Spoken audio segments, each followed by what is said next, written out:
Hello, friends and colleagues.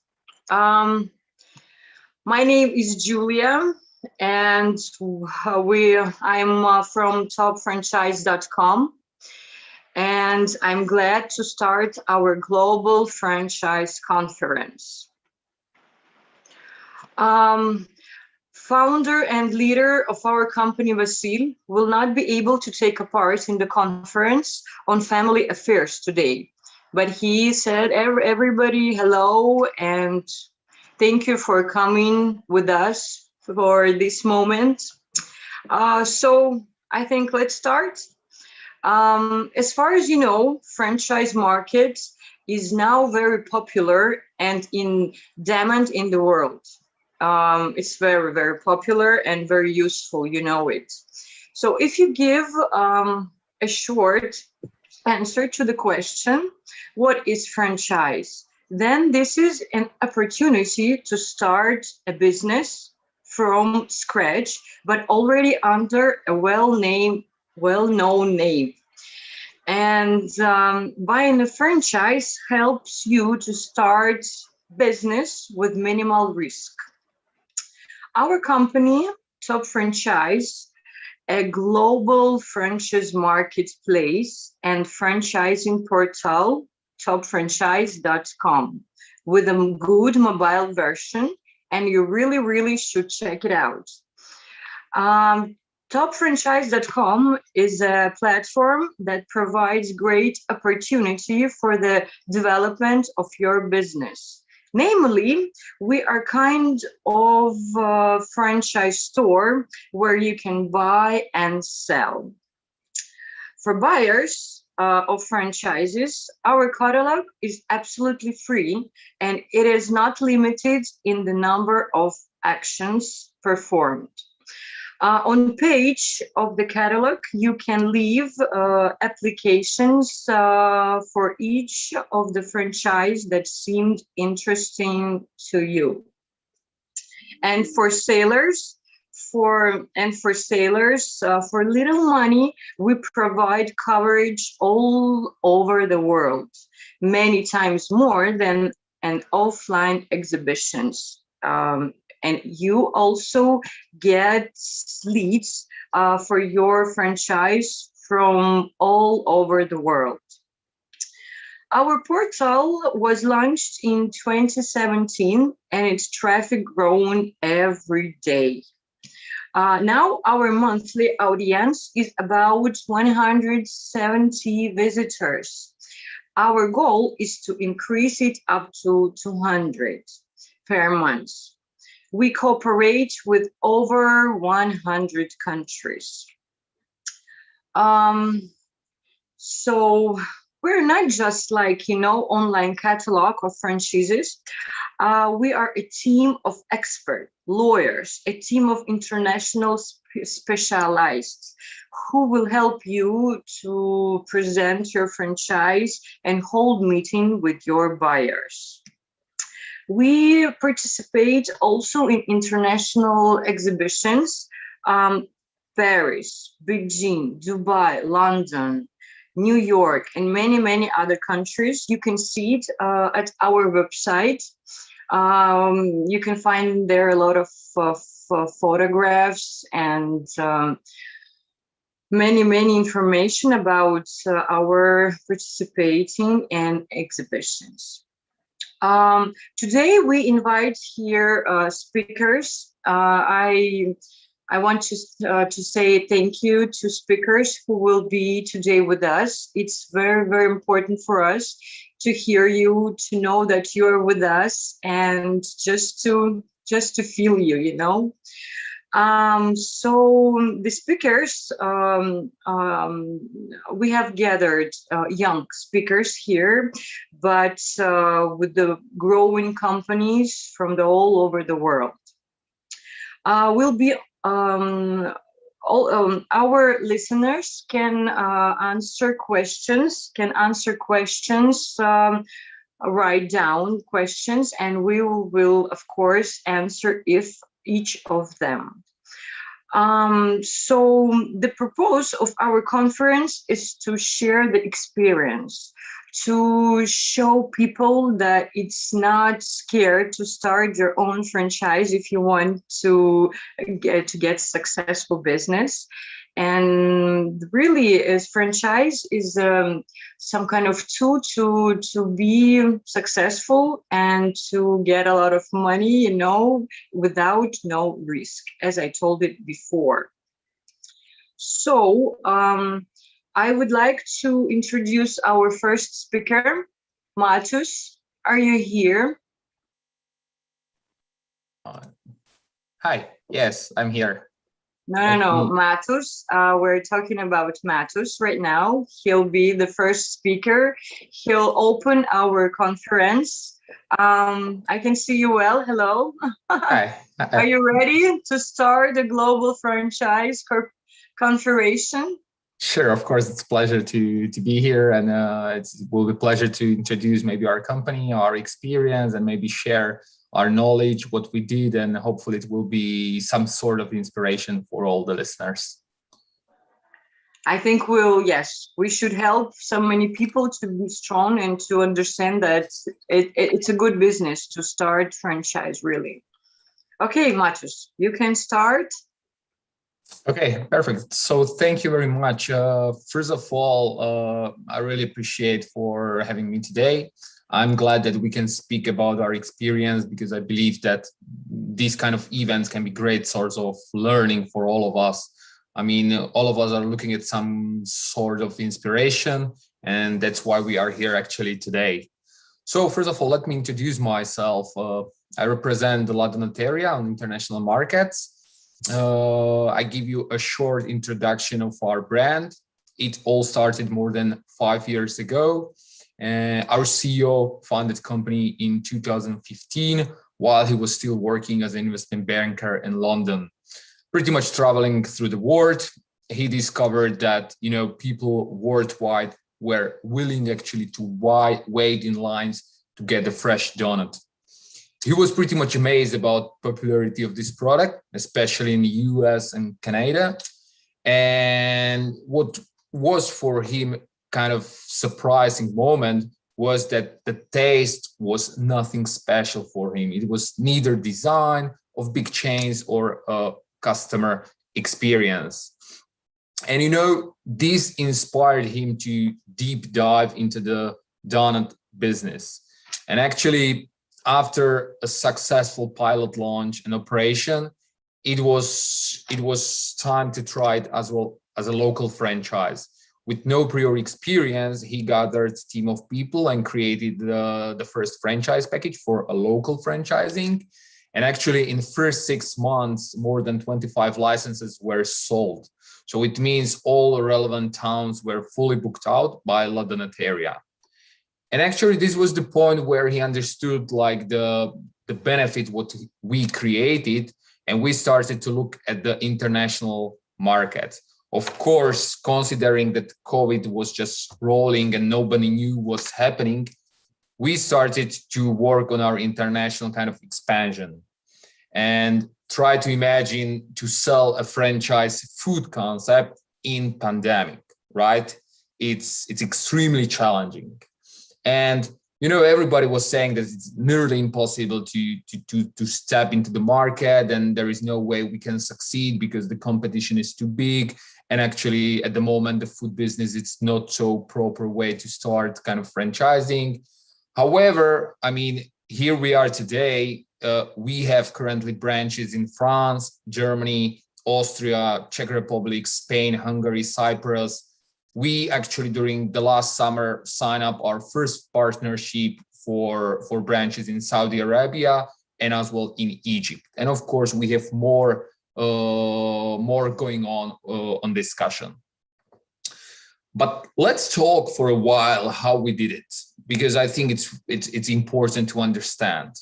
So, first of all, we understood the market and the potentiality. At the moment, the distribution in a donut segment is divided mostly among big chains and maybe a few independent stores across the few countries. So the person has actually two options what he can do. He can either start his own business and, put lots of money, lots of time into the, research and development and trying to figure out whether the concept will work or whether it doesn't. Or he can actually purchase license from some other, a franchise or like the big chains. However, you will agree with me that if you want to step into the market with some established partners, like the really big names, it's very expensive. And actually both ways are very expensive. So it means it disqualifies a huge amount of self-motivated people that actually want to become owners of their future business, right? And we saw this as a huge opportunity in the market. And, we understood that the donuts market is growing. It should reach about 60 million or 65 billion US dollars in 2025. So we really asked the question, what we can do in a different way so we can get quality people working with our brand and trying to make a good living. And basically this question led us to our concept. And basically, we understood right from the beginning what we want to create.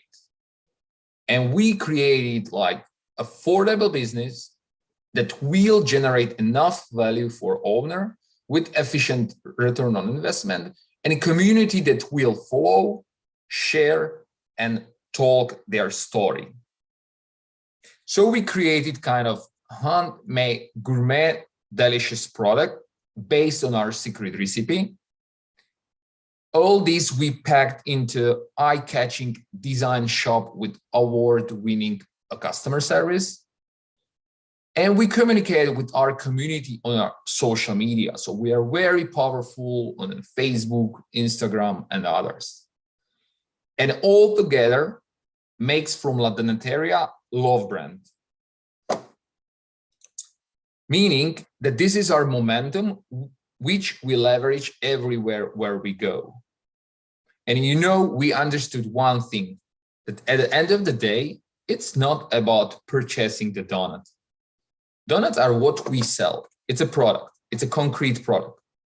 However, we want to be perceived as a place where guests will get feeling of pleasure, a reward, something where they go at the end of the day and they're really pleasantly surprised about the experience from the person that sells, from the donuts, from the the design, and so on. Because we understand that feeling drives the purchase, and that's why we do it. Because actually we want to generate a good feeling, and the donuts is the products which we use to make it. So basically, this is a little bit the short story, what we do, how we do it, and actually why we do it. And at the moment, especially during the times like we live nowadays, it's very complex to start your own business, or maybe it's too expensive to start some international franchise opportunity. And that's why we are offering something different, something which has the international appeal, which has a strong brand, which has a perfect knowledge and the know-how that we can share with our partners. But on the other hand, we are offering in an affordable way. So it means we do not want to disqualify people who are passionate, who want to start something on their own, who are truly business people, who really want to change their lives. We really want to encourage those people to really look at the opportunities out there and choose the best that will fit their needs. Of course, we are here, we are trying to do our best. And of course, we are learning, because I think the whole process is the learning. And yeah, bigger we are, better we become, because of course, the knowledge and the experience that we can share between each other is improving, and we are becoming more powerful with all our shops that we are managing and that we are running. Okay, so this was pretty much all I wanted to share with you, because of course I consider it as important, and I'm very gladful that we got this this place and this opportunity to share our kind of experience, what we do and what we do actually in our daily lives. And of course, at the end of the day, I would like to share with you maybe one video that we created that will be published soon on our channels. And I think it as well perfect reflects the emotions that we want to create with our product, with our winning award customer service, and with our gourmet delicious product that we are baking in our shops. So I don't know if Yulia can share it or if I can share it on my screen. I'm not sure. Give me a second.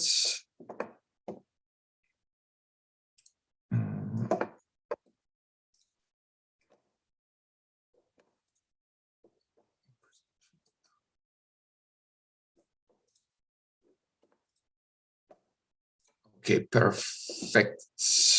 Now you should see my screen, right? And now I need to share sound. Perfect. Now you should see as well the sound. So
okay, guys, so that was the video that I wanted to share with you, and I hope that you enjoyed my short presentation. And I guess I can give the word back to Yulia, or if she has or anybody else have any questions, I can answer, of course.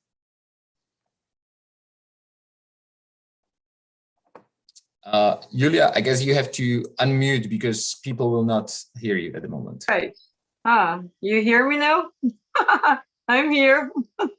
Thank you for your speech, Matus. It was very interesting. And I repeat one more time, we really appreciate that you're here with us and you are sharing your experience. And it's very important, you know, for everybody and for us, first of all. And thank you for your video. It was very, very good to see it. And the music was very perfect.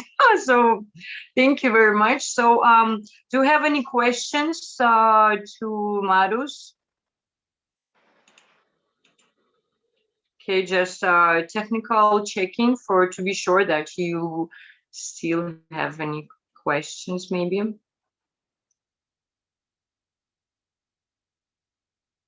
Okay, no question, because I think that it was the first. So Matus, I'm sure we'll have questions for you later. So I'll send it to you and we'll make some kind of answering something. We'll make something to answer people. Okay.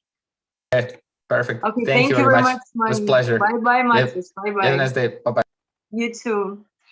Okay, guys. So let's continue our conversation. And I see Albert is here with us. Hello. How are you? How are you? Good. Oh, you're Very so good, smiling. You have a good mood today, huh? Well, actually, to be honest, I'm supposed to be at home because I hurt my back yesterday. I had to go for Tramadol to kill the pain. Tramadol. Yeah. Now it's okay. Yeah, I'm on painkillers now. It's okay. Okay, you're a strong man, huh? I am a strong 65-year-old man. Yes, thank you. Oh, I thought you were about 40, huh? Champagne and vodka. Oh, this is the secret, huh? Yes. Okay, I'll remind you. I write it down just not to forget to use it also. Okay, Albert. So, what country do you present, and can you tell us Sure. about yourself, your company, Yes. your yes? Please About allow okay. me to share my screen. So, you know, a picture tells 1,000 words. So let me share screen. Yeah. Very good. Okay. Okay, let's see. Okay, can you see my screen? You can see Yes, my yes, screen, Albert. right? Yes, yes, yes. We Okay. can see it perfectly. You can go on. Okay. Okay, Good good. luck. Good luck. So, Mhm. thank you. So this first slide is to tell you that we have been, I have run this company for almost 33 years. We have already built more than 1,300 franchise systems in Asia. And I have partners in almost 60 countries. There are 80 of them. And then we are quite crazy. We go to 30 franchise shows every year. So, you know, every month, you know, almost more than 2 times we are away. And we have won, thank God for that, we have won many franchise awards from many nations. And I'm also the publisher of Asia Franchise and Business Opportunities magazine. So let me just very quickly, let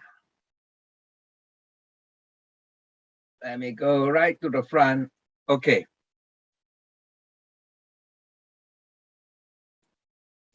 Well, we have been named as the oldest franchise consulting company in Asia. So in Singapore, as you know, everything is transparent. So you can check with the registrar of companies to find out about us. I actually started off as a master franchisee of a franchise consulting company based in Norwich, England. Yeah. And then by 2004, I've changed the name of the company to Asiawide Franchise Consultants to reflect that Asia is a booming region and that franchising will do very well in Asia. Now, these are our strengths, which I will elaborate as we go along. So we do everything related to franchising. We build franchise systems. We audit existing franchise systems.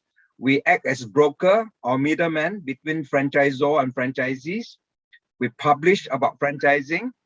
We even help companies that want to change their operating manual, or they have some problems with their franchisees in Asia. We can act for the franchisor and go, and audit them, or to even close them down, if they refuse to close because they were in breach of some important clauses of the franchise agreement. We have also been engaged by many governments and chambers of commerce and universities to give franchise training. So we have our clients come from many industries, from food, education, health, wellness, retail, and others. Just to give you a taste, we have clients from the letter A to the letter Z. Okay. And for Asians, they know these brands are all very famous. So some of their logos are here. I will not bore you with them, but these are all very famous brands in Asia. And this is our magazine, which was launched by the Singapore government 28 years ago. It is still the only franchise magazine that is in English and Chinese bilingual. And I personally have spoken in 46 nations, over 300 occasions. And you can see from this slide that we are very active. And when I was younger, I had lots of hair, okay? It's all gone now. I even spoke in Vladivostok, in Russia, yeah? And This slide, you can see a lot of famous personality like AirAsia. They used to be the #1 budget airline, right, from Malaysia. And these are some of the results of our brokerage. We have brought many different brands from different countries, and then we bring them to different countries. We have now the world's largest network of franchise consultants. Right now, it's almost 80. I hope that the number can grow to 100 before I turn 70, which is 5 years from now. These are our milestones. I think the impression we want to leave to our clients and our friends is that we pursue excellence. We want to be the best. We want to, be remembered as always putting in our best and giving the best work to our clients. And I represent Singapore at the World Franchise Council for 30 years already. So every year we meet in different cities. In fact, just 3 years ago, we met in Moscow. We celebrated our birthday, 30th birthday in 2019. Okay, my latest award is Franchise Expert of the Year for ASEAN. As you know, ASEAN is the 10 countries in Southeast Asia. This is who's legal. Normally, they just list lawyers, but I'm very fortunate they listed me as one of the top practitioners in franchising. This is in England. I'm sure you know that quite a few faces there, including Pete Wilkins. Yeah, so they listed us as one of the top 20 players. A lot of people may not be aware, but currently the world's largest franchise show is in Beijing, China. It's a huge show and every booth is beautifully decorated as if you are walking into a cafe, or you're walking into a retail shop. They really, really make every booth look really nice. I've done 3 projects for the Singapore government, so they gave me an award.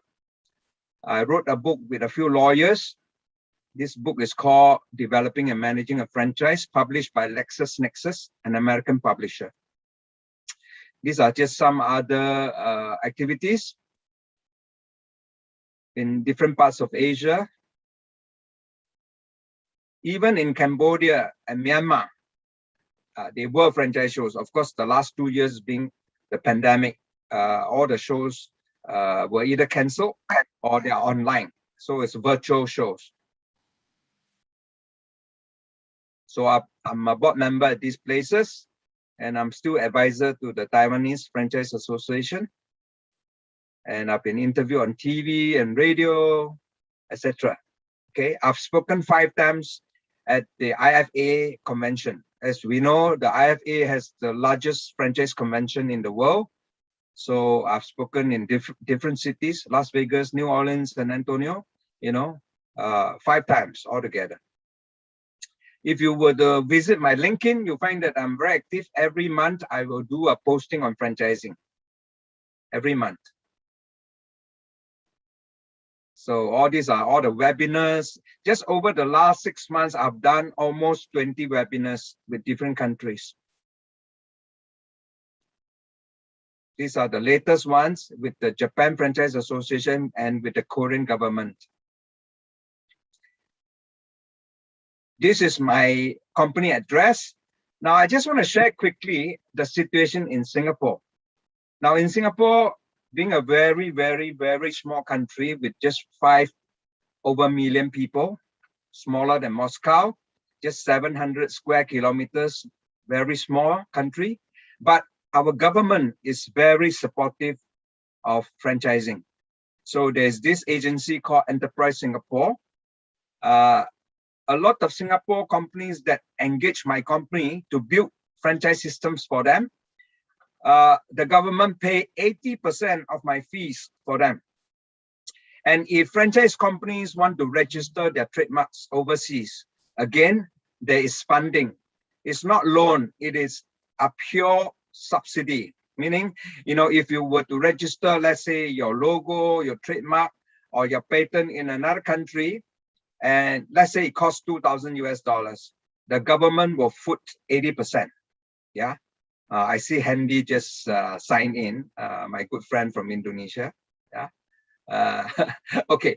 Then next, our government even go to the extent of publishing books for prospective franchisees, you know, to take free of charge. So we have it in English, we have it in Chinese, we have it in Malay, so that prospective franchisees can study, you know, what are the steps, what are the things to look out for before they join a franchise. And that's for franchisees. The government even has a booklet for people who want to be franchisors, you know, called Set It Up.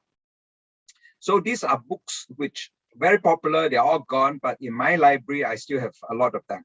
Yeah. So you can see the Singapore government is very supportive, not just in terms of money, but also in education. Okay. And even in intellectual property. Yeah. And of course, when franchisors based in Singapore go overseas, you know, to exhibit at franchise shows, food shows, again, you know, there's subsidy. So it's a very, very, very business-friendly country, Singapore. Okay, and our association has a lot of lofty goals to make sure that you know, franchising will thrive in Singapore. So I will not go into detail.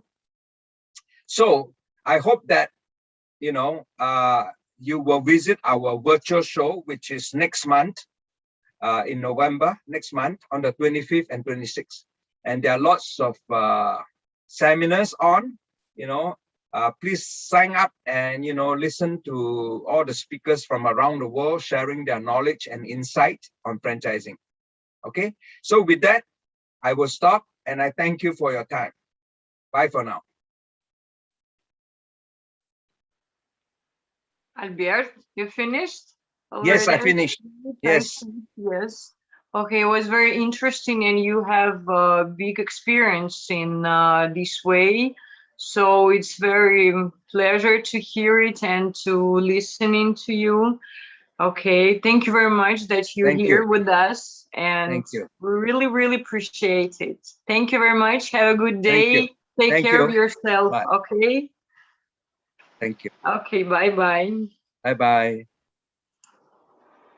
Okay, and I would like to remind our listeners that they can leave their questions, write down their contacts, so the people can connect them, our speakers, I mean, can connect them later and to talk and to answer the question that they have.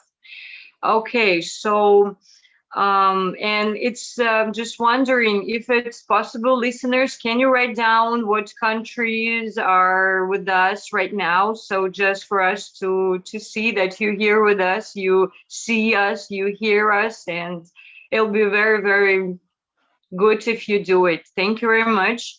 So as I see, we have another speaker here. Is this Hendy, right? You are here. Hello, do you hear me? Hi, hello, good evening. How are you? Evening, yes. How are you? Very good, fantastic. Fantastic. It's Okay, very good here. how's the weather? Yeah, well, I'm staying in Bali now in Indonesia, so Oh, it's starting good. to rain season. Rain. So, but overall, it's perfect. Okay, it's very, very good. So you ready to start with to share your experience and to show us your business, to tell us about yourself, your company, your franchise, and about yourself. Okay.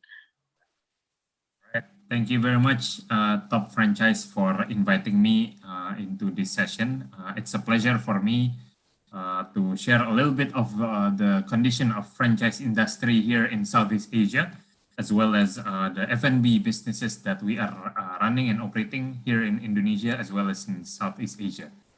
Albert Kwong is actually one of my colleague, one of my good mentor as well. I learned a lot from him, so it's a pleasure to have a same session as well together with Albert Kwong. So here I already prepared my slide. Most of my slides are using Indonesian language, but I will try to explain and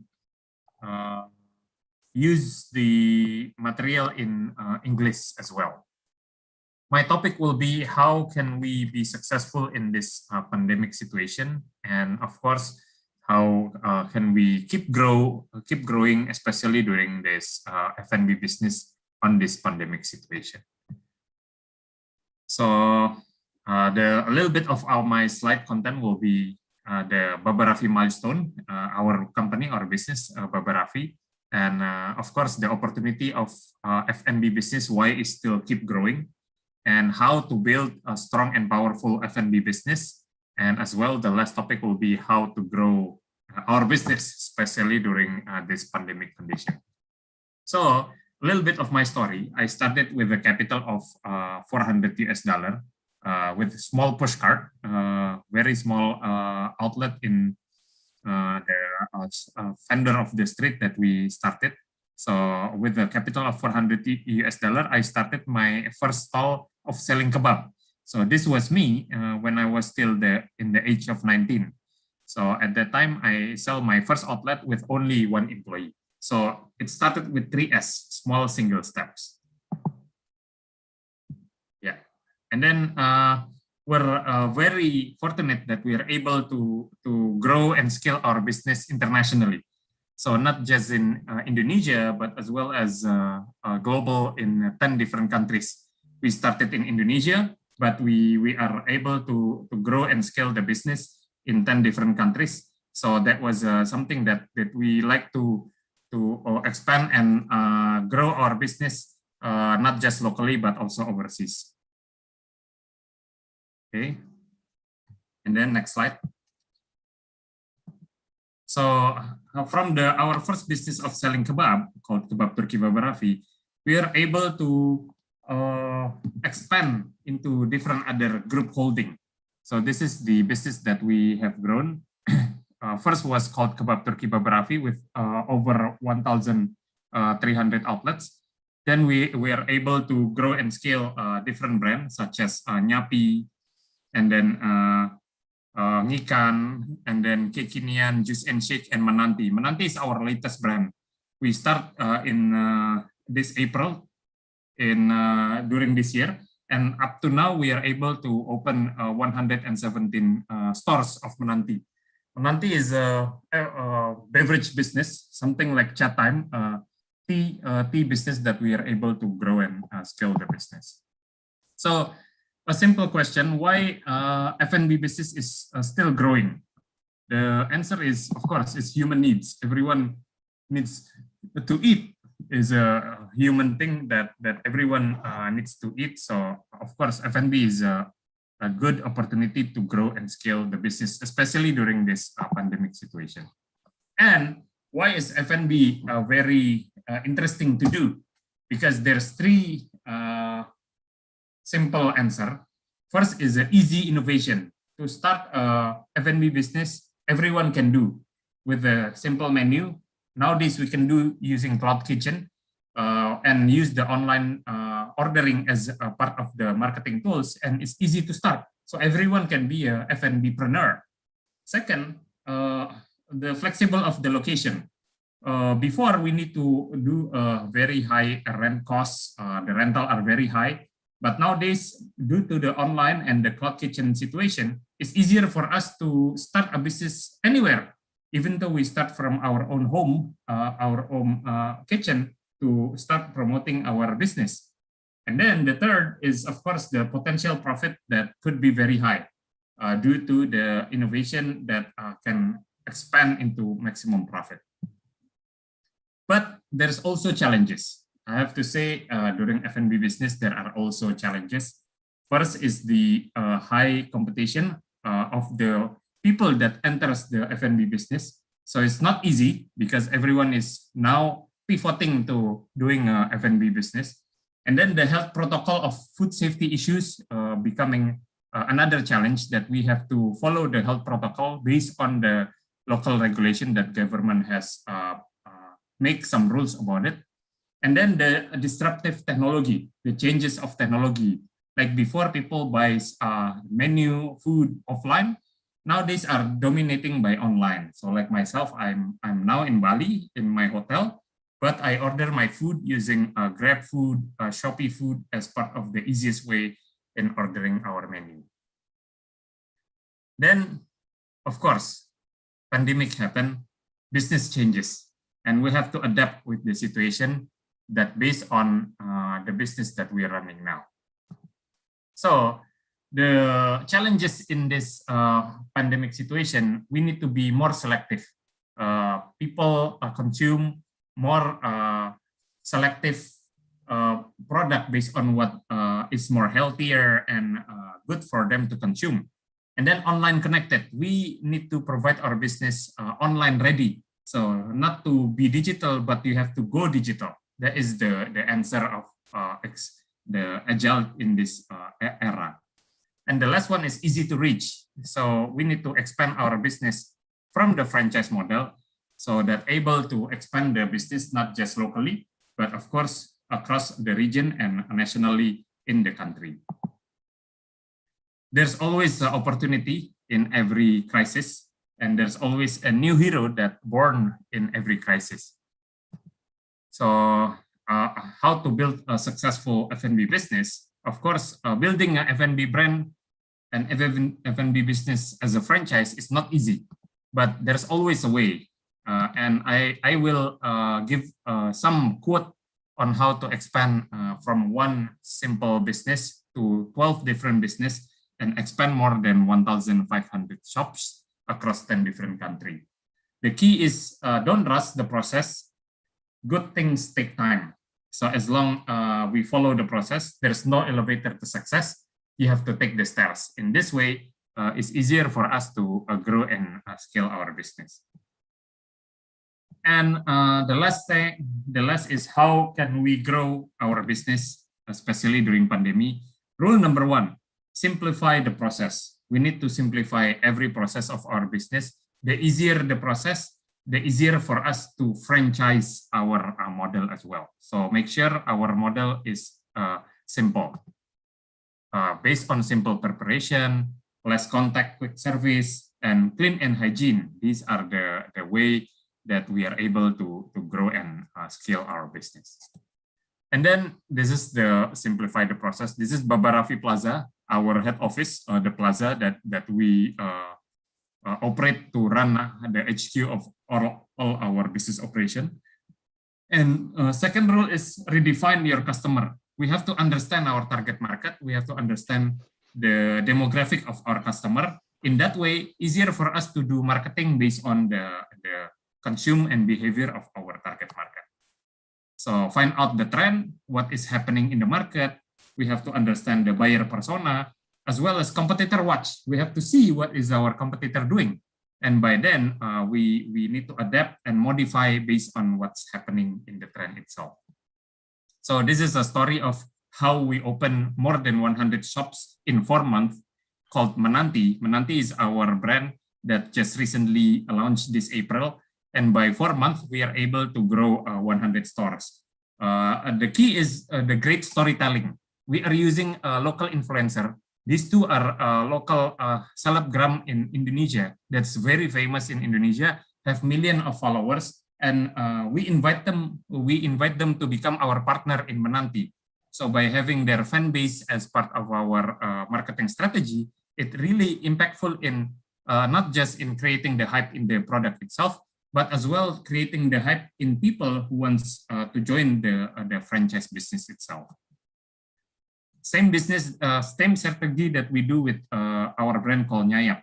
Nyayap is a Korean chicken wings that we try to adapt based on the local taste that people are accepting here.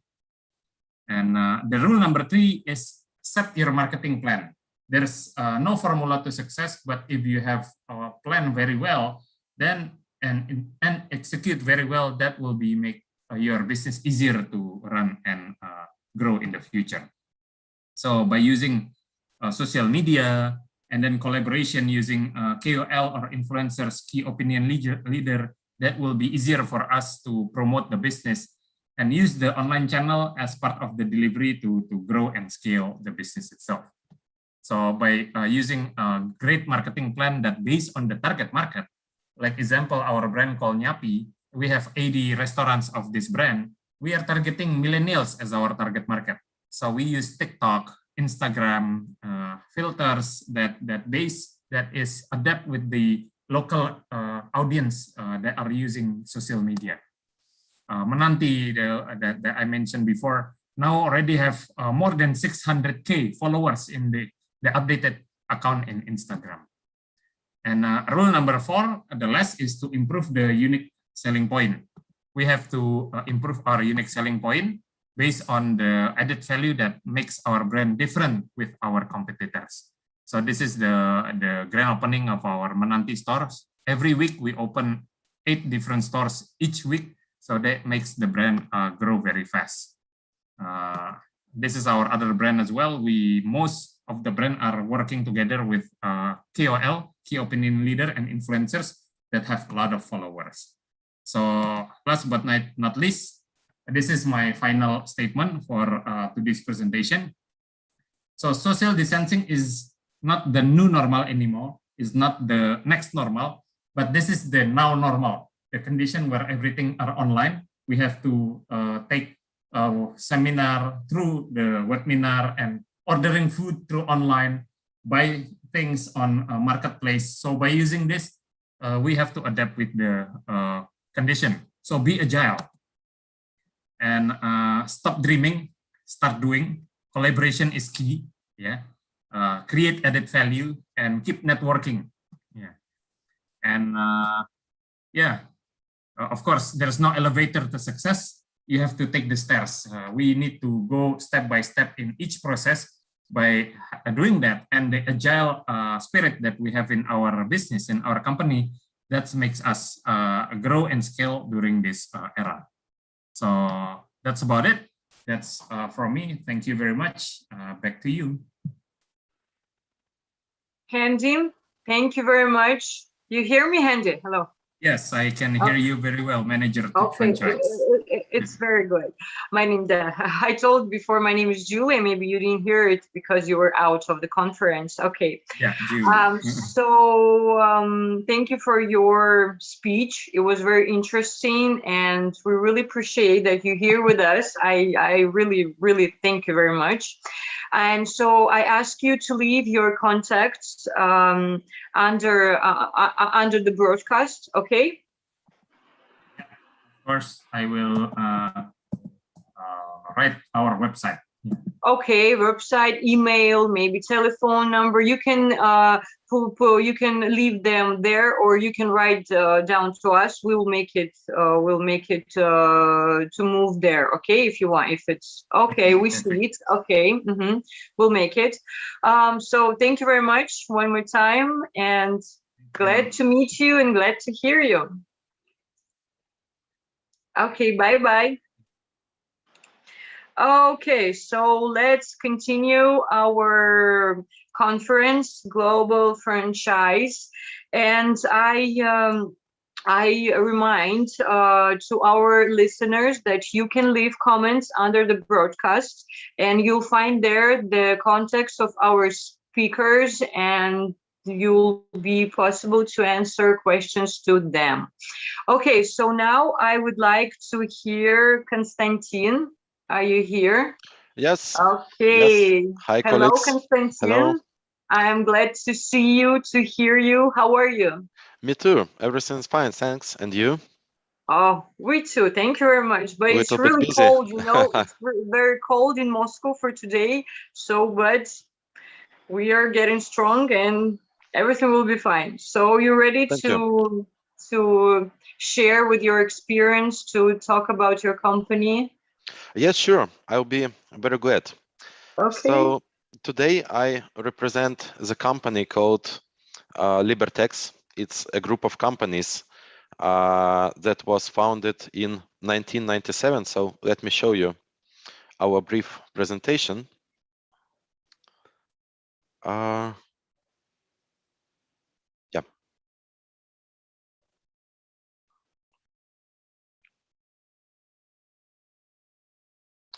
Yeah, so Libertex group of companies was founded in 1997, and since that time, we are now present in more than 100 countries with a team of more than 1,000 people from more than 37 nationalities. Actually, what we are doing, it's forex trading, and we provide a platform for traders where they can enter financial markets. So for many people today, it is well known. For someone, it seems from different from some different planet, but let's speak in some easy words about what's trading and what we are doing. So we provide easy access to financial markets where people may trade some shares, they may trade some cryptocurrencies, for example, metals, some indexes, for example, agricultural means or gas, oil, etc. And they can keep these instruments or do some transactions with them. So why do people trade actually? Someone sees easy elevator for success, and unfortunately such people in most cases lose their money. Some people see this opportunity of investment as, for example, saving their money for pensions, and such people choose very stable shares of companies like Coca-Cola, for example, or McDonald's, and they just want to have a wealthy pensions, and they keep these shares for years. Some people become professional traders and they make it profession. Or someone, for example, makes trading during coronavirus crisis. We know that from 80 up to 90% of companies were unfortunately influenced by corona crisis. Some of them even closed. And our business is one of the spheres that has a boost during that time. And people were trying to save money in our sphere. And many of them did it by diversifying their businesses, for example. And we have successful examples of businessmen who saved their capital by investing into some cryptocurrencies or shares. And at the moment, they reinvested this money in real sector after the market became stable and people understood how to live in conditions of corona crisis. That's why it's one of advantages of our business. Also, our business, it's not influenced by any kind of crises. And if there is an economic crisis, I'm not now saying about coronavirus. Anyway, we are growing because traders, they make transactions on the fall of the market.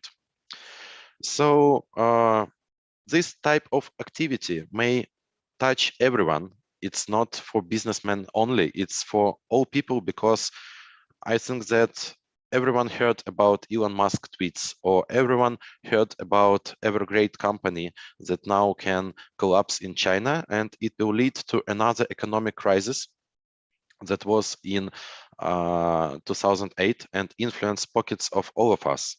That's why understanding of financial markets, it's crucial not only for business, not only for income, but just for common life and just for your common activity, because it will make you save your money and capital.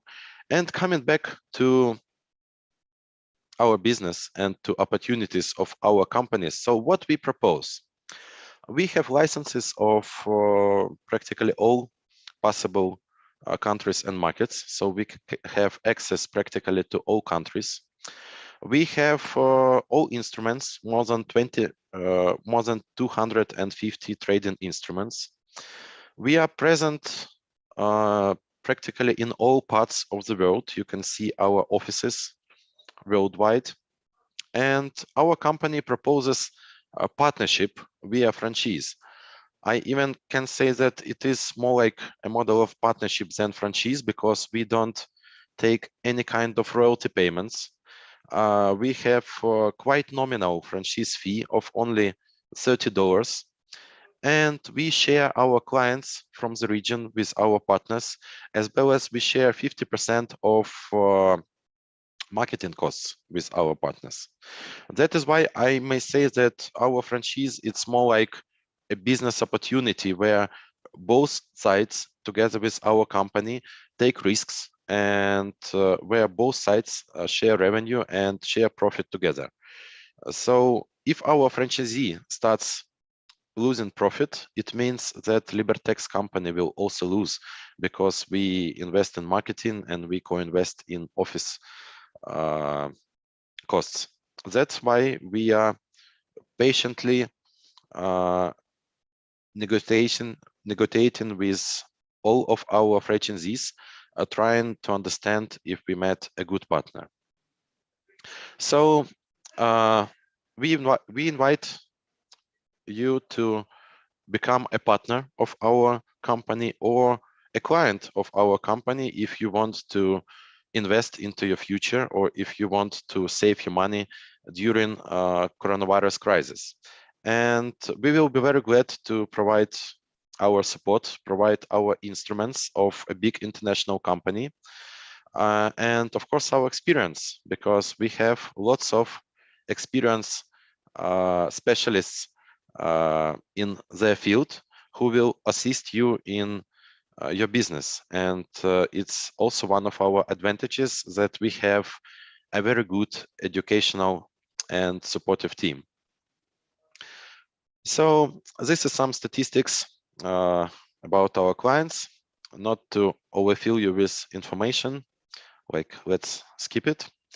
We provide our own trading instruments and we develop our own platform.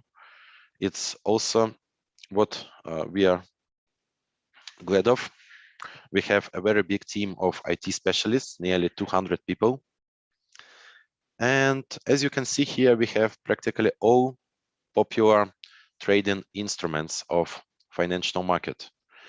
So in several words, I can say that that's all about our franchise.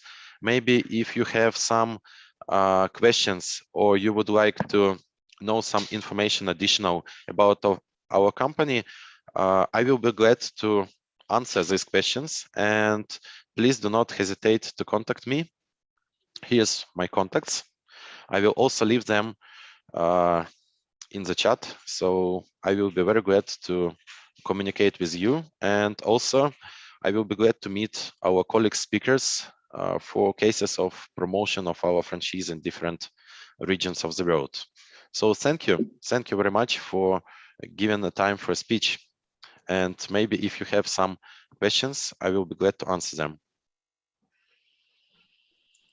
Oh, Konstantin, thank you very much for your speech. It was very interesting, and thank you that you are here with us, and we really appreciate you and your company. And okay.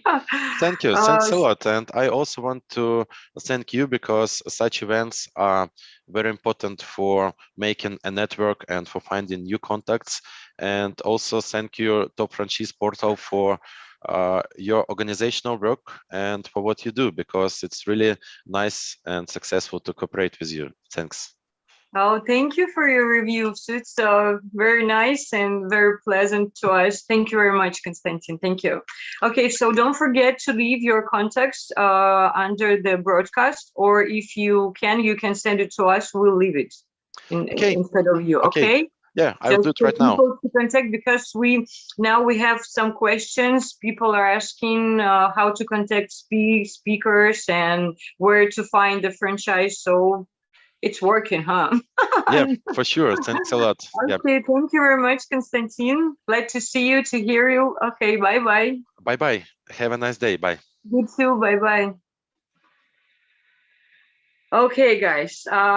So we're still continue our global franchise conference. One more time, thank you that you are with us. You're listening, and you contact here like a speakers, and we really appreciate, and thank you one more time. And I remind that listeners can write down any questions to speakers under the broadcast, and we'll answer it, of course. So now I would like to introduce you the next speaker, Sergey.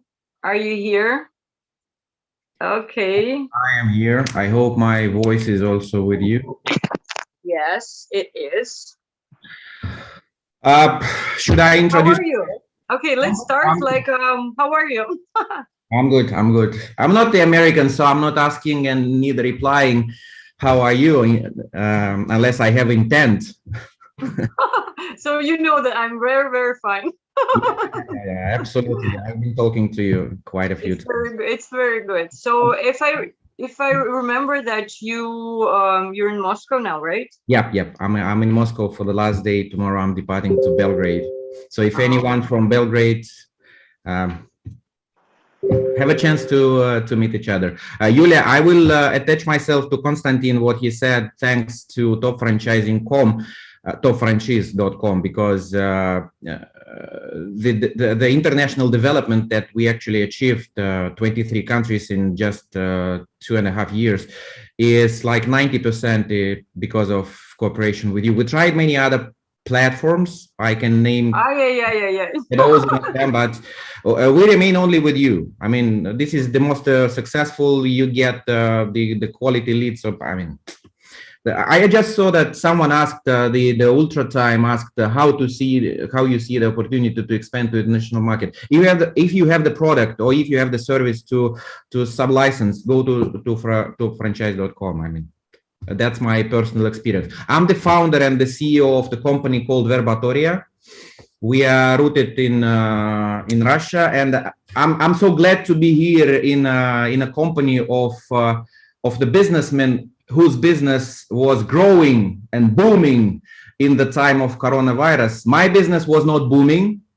My business was not growing even. We survived. We learned a lot of lessons out of this crisis, and I want to share it with you. So if you want to see a miracle now, you can go and have a coffee in 15 minutes.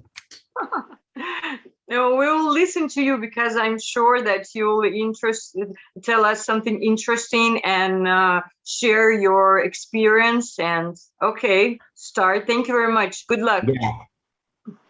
Yeah. Okay, can you see my slides now, Yulia, right? Yes, I can see it. Perfect. Yeah. So now you know how my son looks like. This is my son. Oh. Yeah. Oh, it looks like you. I just thought that something same, but then you said it really. Our international and still growing company has started with my personal project. Let's call it project, to help my son and to help me as a parent to understand his brain better. I intended to know what he can do best of all. Not by teaching him a skill and measuring a skill, but knowing in advance what is the best way for him to go. What's the easiest way he can actually follow. Because he's autistic, and with autistic spectrum disorder, you have a limited ability to communicate, and you have to invest a lot of time until you get the result on the path of the development. So I'm not a psychologist, neither I'm a teacher. I am a mathematician, graduated from the Moscow State University. So I just, devoted myself to find a technology which will help me to measure his brain. So it all started as a personal project with no intention to have a business. I was a successful manager in multinational company. And in 2016, that project has gone so big and has drawn so many attention from families like mine and friends and their friends. So we started to build a company out of that. We call it Verbatoria, talents by brainwaves. So we measure brainwaves and use the modern science to identify talents or giftedness or resourcefulness and make an advisory out of that.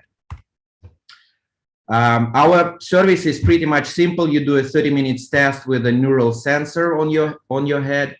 It works for children starting 4, for teenagers, and for adults. My client today, my personal client today, was a 58-year-old woman. My eldest, my most senior, was 78 ever. So it's never late to know yourself better, to know your way forward better. Out of this test, out of this 30 minutes test, we don't record any answers. We only record brainwaves. We identify resourcefulness in 7 areas, and then based on that, automatically algorithm will provide you fully automated report, detailed advisory. It's easy to run. That is probably why we are expanding so fast. No special stuff required. It was designed by me without any psychological background or educational background. So I intended to build a system which I can operate, right, without that skills. No space required. So you don't have, at least in the beginning, to rent a space. You can go per hour rental offices. You can go customer location and do the test. You can do it anywhere where condition, meets very general requirements, very simple requirements. So basically our service is to assist families to choose kids' future based on inborn talents rather than on the skills, because skills are always about our past. Skills is what our parents invested in us, our teachers invested in us.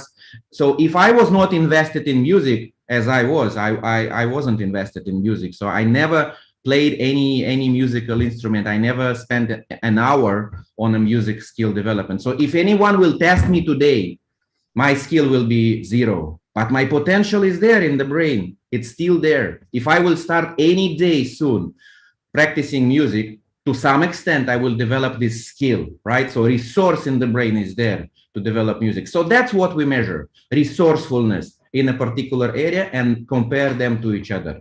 Don't benchmarking to the average, to the standard, nothing like that. We are now we started in Russia. I had operated my own 2 locations. Soon I realized that I can no longer be possible to focus on the technology, improving accuracy of the report, adding value into the report, monitoring signs, which appears and appears globally. So I have to detach myself from that, focusing my team on the technology and letting commercials flow across the globe without my control. So we decided to go with Topfranchise.com international on a franchising model. Now we have 23 countries from US. It's a little bit outdated map here. You see in United States, we now have 5 states with Verbatoria in it,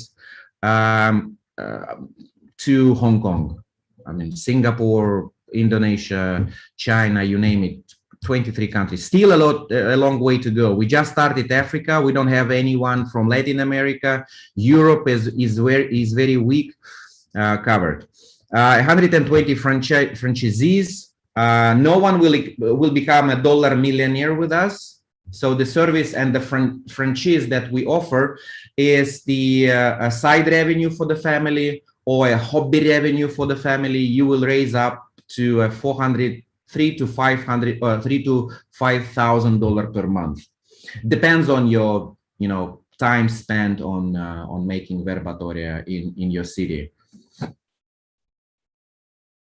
I hope my English is okay and understandable, but if anything unclear, just type a questions. I will respond it.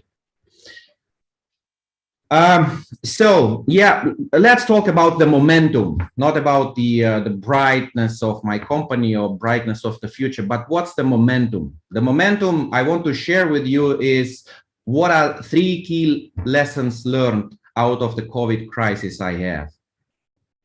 Number 1, I call this let them go. When the first wave came last spring, that was scary. I mean, no one knew that time how long that will last and what it will cost to us. Will we survive as a humans, right? As a mammals, will we survive? That was the question. So my natural intention was to keep my partners alive at any cost, at any my cost, right? At any headquarter cost, at any licensor cost. So I spent quite a lot of efforts to keep them on board. And in the end, I realized that whoever wants to go will benefit all the advantage that I provide him and then go, just eating up the resources. Anyone who has the intention to use Verbatoria after all this crisis ends, who sees this franchising as an asset for the future, as we see our apartment. You don't give up your apartment because of the COVID, right? Because you see it as an asset for your future, and future will come, right? So the moment I realized that, the decision was simple: let them go. So we stopped all of our supporting programs, except for very special one. So on general, there was no support after the first wave. So we lost like 30% of our franchisees. But after the second wave, I haven't lost even one. We haven't lost even one. So we remained with the core of our franchisees, right? Who shares the values of the franchise. And, you know, we solved number one issue of any franchising, including yours, whoever listens to me, is a quality control. Unless you have a proper quality control in your franchising system, you don't have effective franchising. It can grow, it can, you know, be stable, it can be profitable, but it will die unless you have a proper quality control. And COVID helped me to implement this quality control very organic, very naturally, by implementing this simple rule: let them go. So starting last autumn, I haven't lost a single location. We gained, only gained. The second, invest in new product. So my intention was, okay, let's freeze investment, let's freeze a little bit. But then on online meetings with my partners, with my sub-franchisees, I saw a scare in their eyes. How can I, you know, calm them down? I showed them that we know that the future will come, that COVID will end. And our belief in that, I realized in releasing to them a new product, even though they cannot use it, because our service is full offline. You cannot do Verbatoria online. You need to sit next to your customer, put a headband on him, right? You cannot get any revenue. You are just locked down, zero revenue, but you still have the belief that the future will come. And the company, the head company, the licensor believes in that, right? So that's what we do. We invested in new product. And this became, by the way, the top selling product now. 100% of our customers, they purchased that in addition to the standard neurometry test. Number three, again, in very organic, very natural desire was to decrease our marketing spend. But that was soon realized that that was improper decision. So we changed it to the opposite. I increased, compared to the normal time, our marketing efforts. So we subsidized even marketing costs of our partners, because we soon realized that parents sitting next to their kids understand them better, understand the issues of the kids better. When you do this online study, sitting next to your child, and you see that probably you are wrong about his future.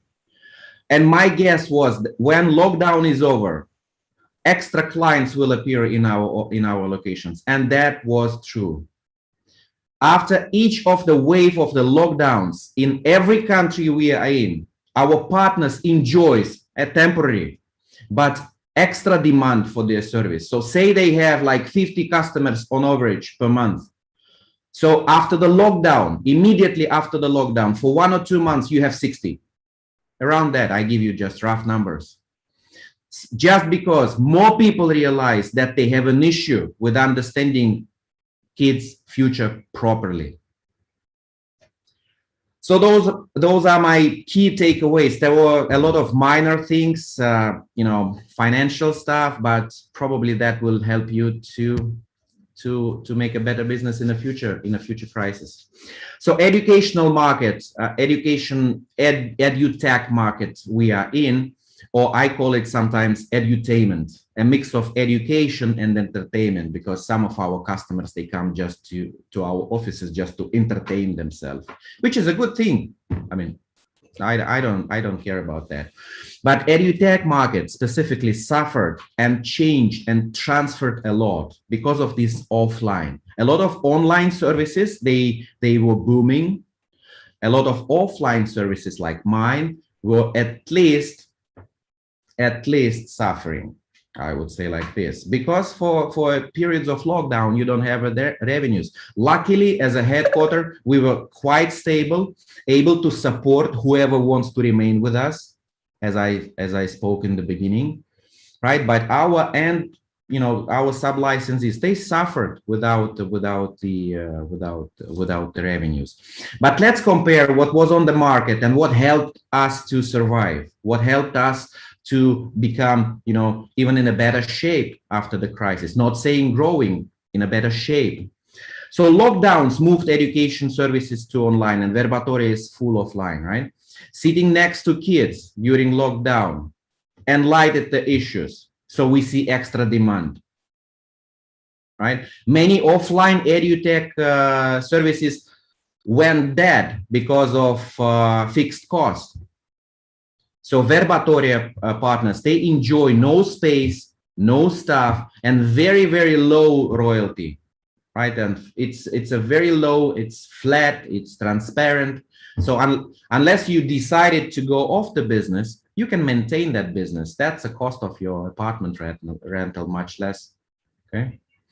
What we see is that regions, in terms of regions globe, in terms of the COVID, in terms of those waves, are very, very much different. So we had to apply very different scenarios and different supporting measures to a different regions and a different timing. First one to recover was Russia, obviously, because of no strict lockdowns, no long lockdowns. First to invent vaccines, so people become not as scared, because even they don't get vaccine, but they know that they have vaccines, so someone else vaccinated, so I should not be scared too much, right? Followed East Europe. Now we have very, very growing demand and business in East Europe. Except China, as of now, all of the regions are okay. I would say they recovered, they are up to normal, back to the levels of beginning of 2020, when we started to see the signs of this decline in the market. So it's not yet 2019 in terms of the normality of the market, but it's going, you know, steps and steps to that. The last one is New Zealand and Australia, but we see the signs that they are recovering, and we have our first partners in New Zealand and a good track with Australia. So I see 2022 year as a year of very careful recover in our niche market. I know worth to mention that all other niches are booming. So in our niche, it's a careful recover. And I do believe that low cost will take advantage, because people still don't have that clear understanding when it will all end. So anyone offering them to buy a very luxury franchising opportunity, I would not say that will be a decision, the mainstream decision in the franchisees market. Now they become more careful, shorter period of returning the investments. So those are my takeaways from the crisis for you, to share a little bit of my company, and I'm glad to be here with you. Now can I answer your questions, or I can do it later in wherever. You can make it under the broadcast. Okay, on okay. the configuration. And you know, Sergey, thank you for your speech. It was very interesting, and I think it will very important for our listeners. And you know, I would like to. Can you close your Yeah, I can, of course. presentation? Yes, of course.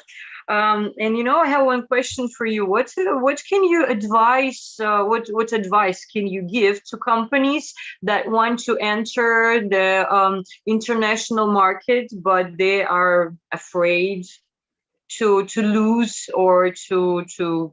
Number one, make sure that your product fits to that market. Unless your product really, unless you have, you will be wrong about that, quite sure. But even out of the gate, you don't have the belief that your product fits to the market. So we spent 3 years to enter United States market. And those 3 years we invested to enter there.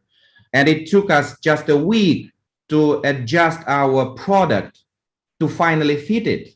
You know, we spent 3 years in 1 week. And when we did this, it just fit to the market needs. And, you know, we just saw the market is big. Let's go America. America is very, very different. Asia is very, very different. So make sure that your product by its nature, not by the pricing, not by the, you know, marketing sales channels, but the product itself will meet the demand, will fit into the sales channels, into the demand structure, stuff like that. Who will be your end customers? It may very, very vary, unless you sell pizza. I mean, pizza is simple, right? But even I would not say any business is simple. Sorry for that. And second advice, go to topfranchise.com. Thank you very much, Sergey. It was perfect. Thank you very much. And you have really, really beautiful son. Thank you. Okay, have a good day, and thank you that you're here with us, and we really appreciate it. And thank you one more time that you're here. To the next so don't forget that you can answer. You have to. No, don't forget that you have to leave your contacts under the broadcast, or you can leave it here, and we'll hand it over. Sure. So it's yeah, how you choose, you can do it, and so you can answer the questions under the broadcast to our listeners. Okay. Sure, will do. Okay, thank you. Bye bye. Bye bye. Okay, and we are still moving on with our global franchise conference. I'm talking now with listeners. One more time, please ask questions. Don't be afraid. Just ask what you need to our speakers, because speakers are successful. They have successful business for now, and they're really ready to explain everything, to share with their opportunities, and to explain how to be successful businessmen. Okay, so the next speaker is Felix, our old friend. Felix, are you here? I don't hear you. Don't hear you. Can you hear me? Hello, Felix. Can you hear me now? I'm Julia. Yes, I hear you. I see you. And I'm glad that you're here, you with us, and you will share your experience and will tell something interesting to us, to our listeners, and we'll really appreciate this. Okay. Okay. Thank you very much. Ready to start? Thank you for this opportunity. Let me share my screen. One moment. I got it. Share.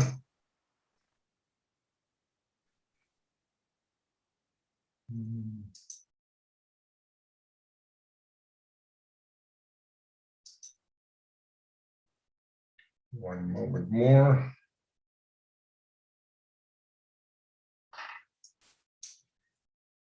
Can you see my presentation now? Yes, Felix, I can see it. Okay, one moment. I have to do something different. Okay, we wait for you. Don't hurry up. Just do what you need to do, because for us it's very important to listen. You can see it. You can see it in the right way, Julia, right now. Yes, I can see you right. Yes, okay. I can see. From my point of view, the right time for your franchise to expand to Europe, because I'm from Europe, is right now.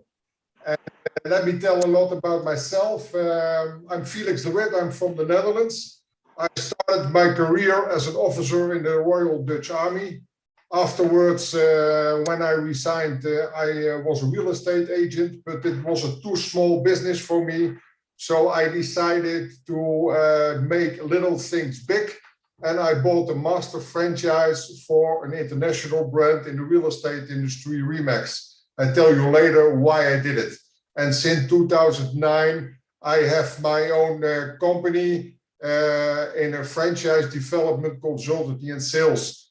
Because of my experience as a master franchisee, I have now 23 years, and I think I can do a lot for international franchisors to develop their brand to other parts in the world. This was the real estate company that I joined, and why I started to join REMAX, because I wanted to change the real estate industry in my country.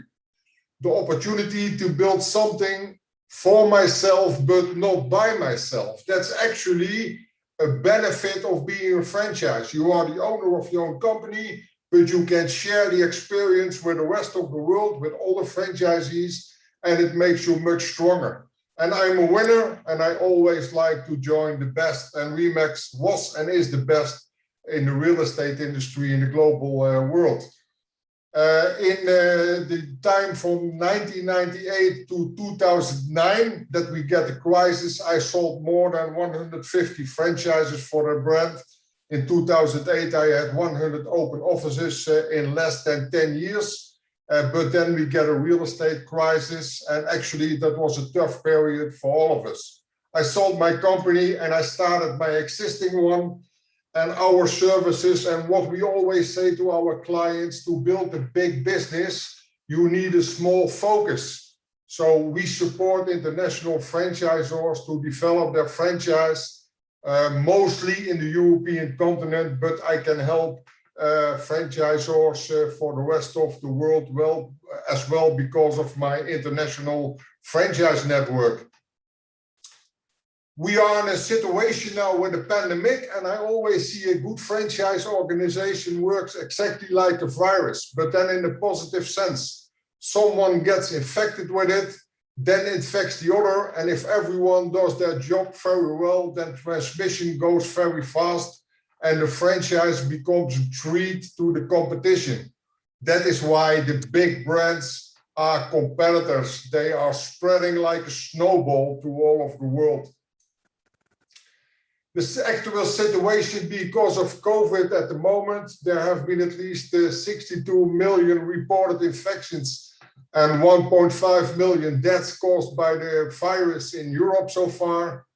At the moment, Netherlands is back to, we were back to normal in summertime, but actually the numbers are increasing now, and that's actually unbelievable because almost 83% of our country's adult population is full vaccinated with 2 shots. So we expect in all of Europe, we see things changes. We are now red countries, and we expect that most European countries will make new COVID regulations in Q4 2021. And that can be a benefit for the franchise industry as well. I told you during summertime we were back to normal. All companies were 100% back in business. We get governmental support during the last 1.5 years, and it ended on October 1st. And because the numbers are increasing now, we get in my country, the Netherlands, we get next week a press conference, and we expect really that we're not going to a tough period like we had before lockdown, but there are some regulations coming in. And every disadvantage has advantages, was a very famous soccer player, Johan Cruyff, always telling, and I can use this in my daily business as well. The situation in the franchise industry in Europe. Europe has one of the most developed franchise industries of the world. And many franchisors expand their brand across Europe by recruiting masters. I always give the recommendation to my clients to work with a master franchise. That's very good for your span of control. You can stay with your focus in your local market, and your master franchisee will roll out the franchise network. He will sell the units in his own territory. Before COVID-19, we had every year exponential growth, and we see the industry is coming back. The franchise industry actually is having a booming business now, but that's normal. After a crisis, always the franchise will grow because business owners are looking for new opportunities to survive a crisis in the future. The development of franchise in 21-22, the market for new franchise development around Europe will remain robust and strong as it was ever before. That's an excellent reason to start a business during a down economy. Actually, in my company, the economy is not going down, it's really going up at the moment. And yes, it's a great time for many entrepreneurs' dream. A lot of people that are on a payroll in a management job, they like to look for opportunities to start their own business. And most of the people, more than 60%, especially in Europe, when they start an own business, young people, they are looking for a franchise company. As smart investors will always make money, not excuses. The 5 excellent reasons to start a business during the economy that we are in right now. The materials and goods are much cheaper. The number of competitors is down. A lot of companies didn't survive the crisis. So that means there's a lot of opportunities for the franchise industry. People are always looking to save money. You can save a bundle of interest. The interest rate is very, very low in Europe at the moment. And people are always looking for innovations. And actually, a few of my existing clients, they are very innovative franchise companies. I tell you later about them.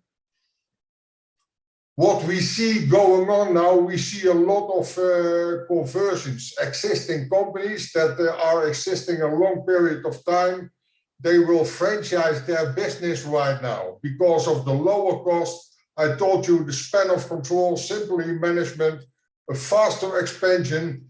The market penetration is going much better and faster, a greater commitment. They don't have to recruit people on a payroll and the international potential that they will have for their brand. How to expand your franchise globally. Stay focused on your active business and work together with franchise consultancy that knows the industry. You meet today several people in the franchise industry. I saw one of my colleagues from Asia, from USA will follow. They can help you when you want to go global. Get knowledge about master franchising when you have questions about it. The company that I'm working with, Topfranchise.com, they know a lot about it. You can ask questions and I will explain everything that you need. We take care for the legalization of your franchise agreements and franchise operations manual. You have to realize that the franchise law is different in all continents. The toughest continent is the USA, but Europe is a tough franchise legalization as well. Find good consultants that can help you to make the best possible documents. Take care for the registration of your trademark in WIPO, the World Intellectual Property Organization in Madrid. Know how to sell franchises. We can offer, Topfranchise.com and myself, my own company, can offer you franchise trainings or your master franchise trainings, how to sell franchises.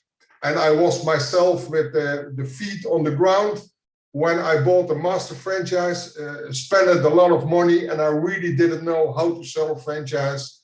And I was trained. I sold in the first 10 years more than 150 franchises. It's a tough business, but it's easy when you know the tricks and the tips that you have to use. Support always your master franchisees because they are your most important asset, and focus on your market share. That's the most important when you want to expand your franchise globally. Follow them. In 2021, we have already many international franchisors made the right decision to expand their brand as a master franchise to Europe. Here are some companies that I worked for with the last 6 months. There are companies from Russia, One Glamping, ID World, One Price Coffee. We're just starting with them. We have Healthy Five, that's an Australian brand in the honey industry. Allegia Real Estate, a company in Spain owned by Russian people. And then I just was working the last month for Saya Brasserie, that's a company in Dubai. And I think we are going, all the documents are ready, the legalization is ready. And we are now working with a lot of people to make them enthusiastic to invest in this franchise. Ego Digital Business Card. This is an incredible, great franchise owned by Mr. Devlopment in Moscow. That's actually a home-based business, and you can do it part-time. When you want to know more, you can contact me about it. My message is follow them, make a smart decision, expand your brand to Europe. Stay focused. The pandemic won't change the franchise industry. It will open closed doors for US franchisors. Many franchisees will join. As a human being, I'm have the opinion that the pandemic won't go away. We only have to handle it. And for example, in the summertime, we all in this country were thinking, wow, it's behind us. We are going back to normal. And now 2-3 months later, we see it's coming back. So make a business opportunity and take care that you know that people in the pandemic are going to be nervous. When they have a company, they will join a franchise. So the right time for you now. As an existing franchisor, show leadership to your network. Your franchisees are your most important assets. As a business owner, you cannot work without clients. Your clients are paying your bills. Your clients are your most important assets. And in a franchise company, your franchisees are always your clients. So, ladies and gentlemen, the right time for your franchise to expand to Europe is now. I thank you very much, Topfranchise.com. Incredible company, and a franchisor has to be on your portal. There's no doubt about it. I see it on the Ego business card. We are there now for 1 month and we get leads every day. When you want to have my contact details, scan the QR code, or when you want to have your personal Ego business card, you can ask me as well. Till so far, my presentation, Julia. When there are questions, please ask your questions. I'm very happy to answer them. First of all, Felix, thank you for participation in our conference. It's very important for us, for listeners, and for the whole world, I'm sure. Thank you very much. Really appreciate it. And so, I would like to ask you a question your opinion, of course. How do you, what should people, listeners, do to enter the international markets if they are a little bit afraid, of missing their money and missing business, and just tell some few strong words to people that to believe in themselves and go to the international market, because and I understand that international market is a big place to get successful business and to get a lot of money and to get a lot of everything good things. Just very good question, Julia. Just like the former speaker was telling, take care that your product fits in that market, but you don't know it because you don't know the culture, you don't know the market. That's one of the reasons I tell you, go to people like me or one of my colleagues in the world that can help you. Take care for good legalization, because, for example, when you are a franchisor in Dubai, you don't know the European law. And therefore, I recommend you work together. Don't lose your focus. Work together with franchise consultants that knows the local market, that have experience in the franchise industry, and that can help you that you don't make mistakes. When you don't have the money available, I know there are a lot of governments, a lot of countries that the government will help you after this crisis to finance business opportunities. And when you and I don't know exactly in all of the world what's going on, but there are some European countries that the governments have budgets available to make dreams come true. So probably that's not a reason it will be the best time to make your personal dreams come true. And as a franchisor, afraid to cross the border. When McDonald's came to my country in 1968, that was a tough time, and the first master, they lost the battle, but that's not the problem. The new one is growing incredible, and you know all these brands. That was a time that they had to make a decision to cross the USA border, and they did it. And you see now the USA brands are incredible all over the world. So what I see right now, when I see a lady, a young lady with an incredible brasseria in Dubai, and she has the opportunity to go to the rest of the world, then you must have the guts to do it. Must have the guts, you must be smart, and you must be powerful enough to hire people that can support you and help you in that. And I can write books about it. And I think it'll be successful books, huh? That depends on the human being. Success always depends on the human being.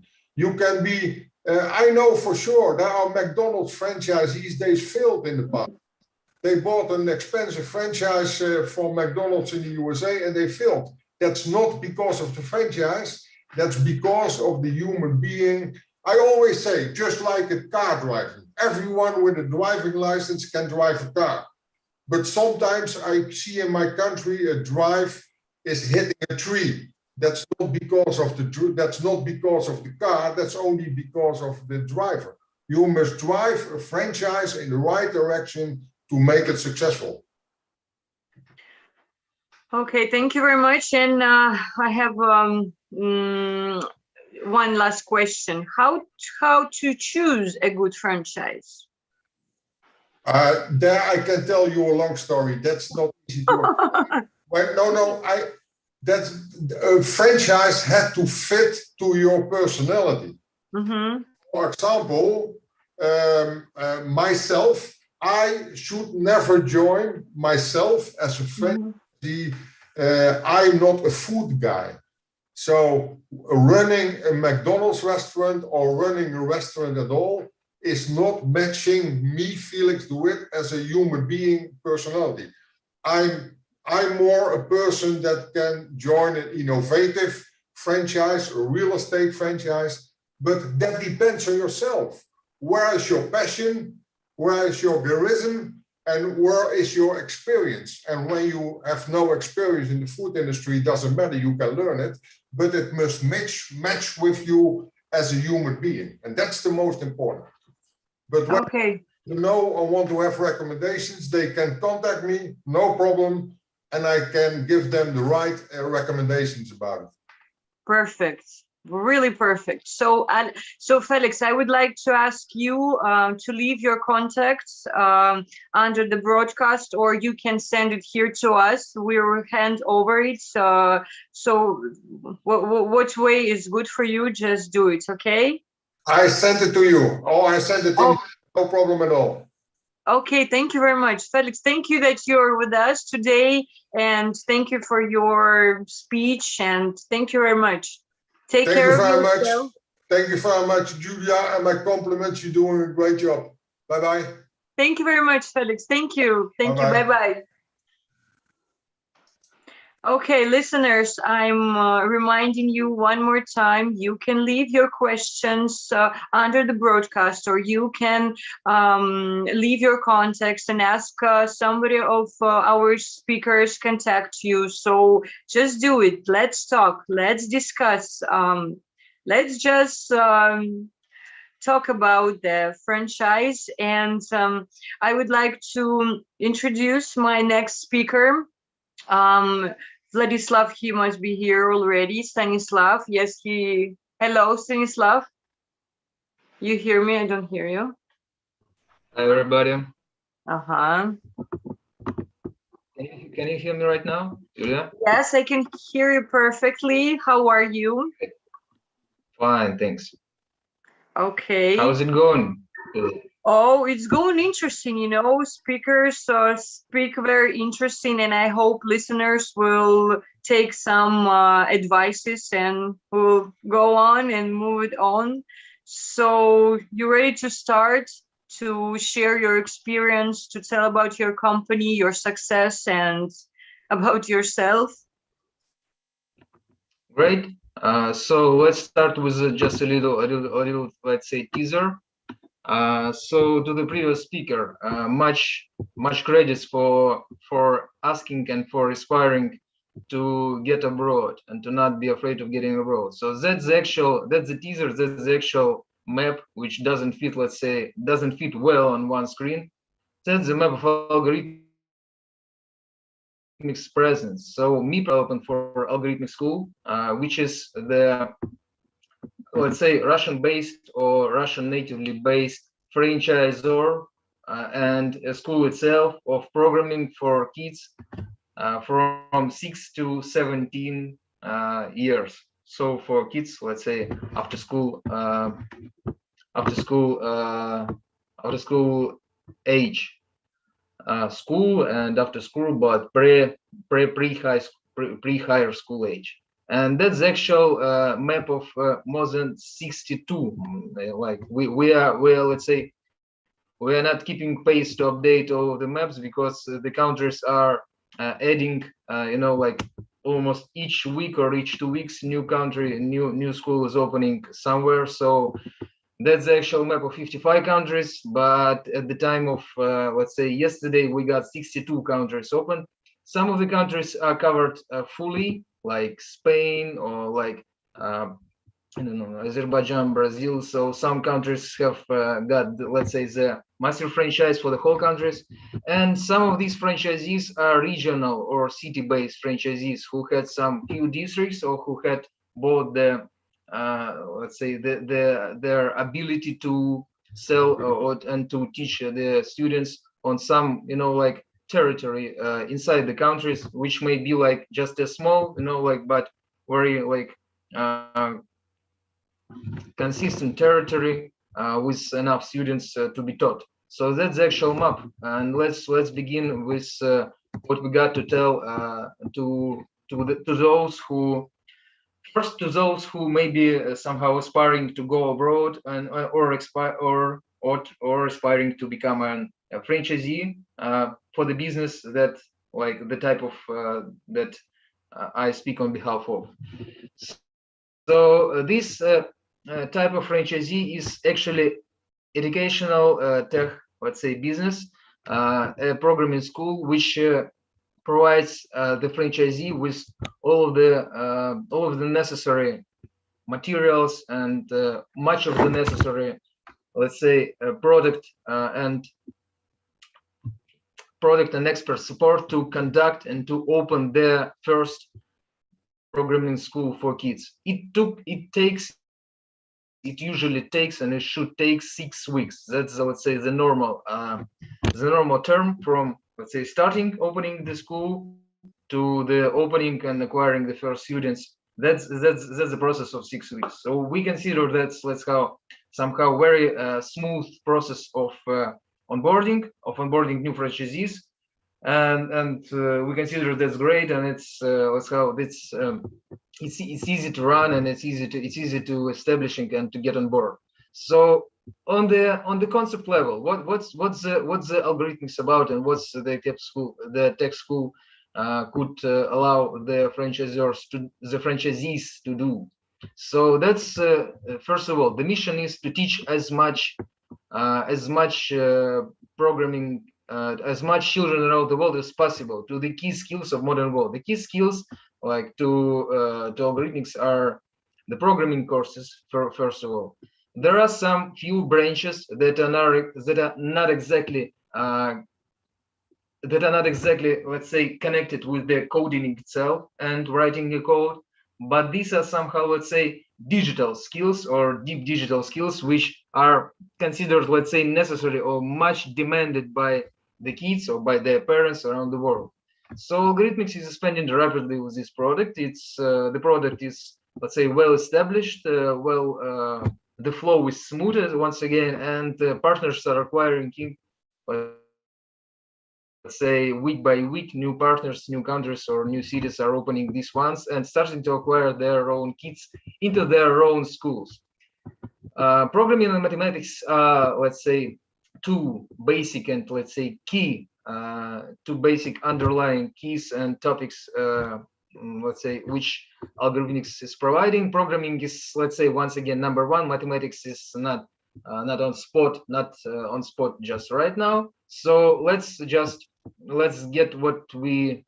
take a look at what we got with this, what Algorithmics got with these few years. So now it's we saw the map. The map is more than 55 countries right now, which includes more than 300 partners. So who are franchisee, who have somehow bought their own, let's say, franchisee package and started their own schools. Not all of these A's are actual key, because we have much more than this. And let's say there are more cities and more points that we could pin already here. So it is expanding. Once again, it is expanding, and let's say it is growing like this. So for all of these who, I don't know, maybe considering, for franchisors who may be considering going abroad or going widely abroad and let's say much further than they got before, I don't know, maybe these figures could somehow inspire them, and maybe these figures could, let's say, give their first, let's say, I don't know, maybe that might be the first, let's say, step towards thinking much further abroad than some territorial or narrow franchisors had done before. For those franchisees who considering opening, these are the actual, let's say, in one way or another, these are the actual figures that reflects the actual demand, which is growing as well for these skills that are taught by algorithmic schools. So the greatest number is growing, and even in this pandemic year, we understand everything and stuff, but this, let's say, the acquiring of graduates who are the kids from 6 to 17 years, it's growing, and it has grown twice, and for some partners this is growing triple, and it will, and it just keep growing, and as you can see these. So what is so special about this algorithmic tech franchise in schools and tech franchises? So it is like had a really strong focus on methodology and course development. So the curriculum is the development of the curriculum was let's say made with the participation of very, let's say, highly professional multidisciplinary professionals, very experienced in launching international education programs and the courses, using very modern methodologies and keeping these methodologies up to date. So the quality of the product itself, which is taught, which is resold, let's say, by the franchisee, and which is taught to the students, is very high. And the software and the, let's say, soft side of this product is the LMS, learning platform, and unique platform for learning management system. That's a platform for keeping kids and keeping teachers in, let's say, in some environment where they do get the interaction and where they do get the courses done, and the franchisee as well is, let's say, monitors some of the key classes indicators, and to be honest, all of the indicators which is necessary for him to monitor how the classes are going well or not well, and how the classes are going. And more than this, Algorithmics is packed inside the, let's say, inside the kit, which is ready to go. So once again, if there is enough investment, the franchisee could, let's say, start with this. If franchisee is able to, I don't know, if he has the willingness to start, if a franchisee has at least, let's say, 15,000, that's the average amount just to start for the first year, to spend into the first year, and if he is, let's say, able to at least starting with some marketing and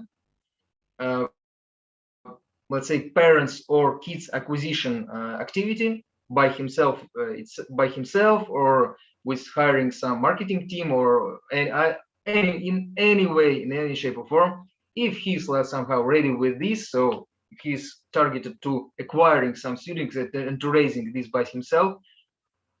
All of the above, let's say, much of the above is provided by the franchisor, the extensive support, the let's say the high qualified courses, great well supported learning management system inside with great statistics, great analytics, and let's say and all of these like growing and let's say support to extend and expand its own presence onto the territory. So what's inside the courses itself? There are some courses, as I told you, are connected with the coding itself, and some courses which are connected, let's say, I don't know, let's say blogging or somehow some digital skills which are closely connected to those which are just highly relevant for the kids just these days, and which is somehow let's say just relevant. Yeah. So what this package includes and what is allowed to those who just stepping in. First of all, that's the plan and detailed consultation and instructions. The training of the teachers, which will be on board and helping in hiring the teachers, which will be on board and doing the teaching itself. The extensive marketing and plan, which we have like just a different section we have just for this presentation for the assistant which we have on marketing and sales to establish the sales of these courses. The development of new courses, as I told you, the system is keeping up to date, and it's never keeps stagnant, and it's developing and just staying relevant and high quality. So the courses are updating and keeping very consistent and let's say expert level. As I told before, personal which is considering which is connected with planning, with establishing a site, let's say almost free, in establishing the website, and which will be the tool for acquiring any parents and kids, and the personal mentors who are just mentoring and helping with all of the steps with the expanding of the franchise on the ground. And more than this, there are almost no language borders, but there are few languages that are very well developed for algorithmics right now, and much of these courses are let's say all of these courses are translated to English, are translated to Spanish, much of these are translated to German, and we could let's say proceed with this list. There are much of the other languages which are on demand or already were on demand, somehow translated, and the language was transited to the language with the local which the local market actually needs. So once again, the franchisee, it probably not only about algorithmics franchisee, that might be the for any franchisee, that franchisee let's say expected to be passionate about the, let's say, the sphere of the franchise or the let's say the product itself. Our product is education and technology, and let's say these like-minded people are very welcome to join this, and probably passion is the number one, the key to start. So more than this, there is expected some operational running of the business. So franchisee doesn't work like just works much like the usual business, but with very let's say extensive support and ready to sell product. So daily running should be expected as a, let's say, as a main duty, just to keep yourself just to keep your expansion into the territory and keep acquiring students, just to do it just to do the business. Somebody, maybe not the buyer of franchise itself, maybe, I don't know, maybe his relative, his wife, or her husband, but they might in any way just do some, let's say, operational stuff. And more than this, obviously, it seems like very much entrepreneurial type of business. So it's not a managerial position. It's much of this entrepreneurial, and some of these, like some of these key qualities of entrepreneur are requested, or I don't know, like are expected as well. And for us as well, for maybe much of the franchisees, yeah, you're expected to become a part of a global team if you like it, and if a franchisee if a franchisee is inspired by this idea, that's great. That's let's say the starter or the keys for the franchisee who is great at what he's doing in his expansion inside the territory in which he operates. So how it is going on the ground? So on the ground we have some few calls with the managers of Algorithmics who are just doing, so let's say not onboarding but qualifications, who are trying to, let's say, establish just the key conditions of opening a franchisee, the territory itself, the potential market. We do ask to provide some, let's say, slight research on the market and to build a financial model itself. And then the franchisee, the potential franchisee, is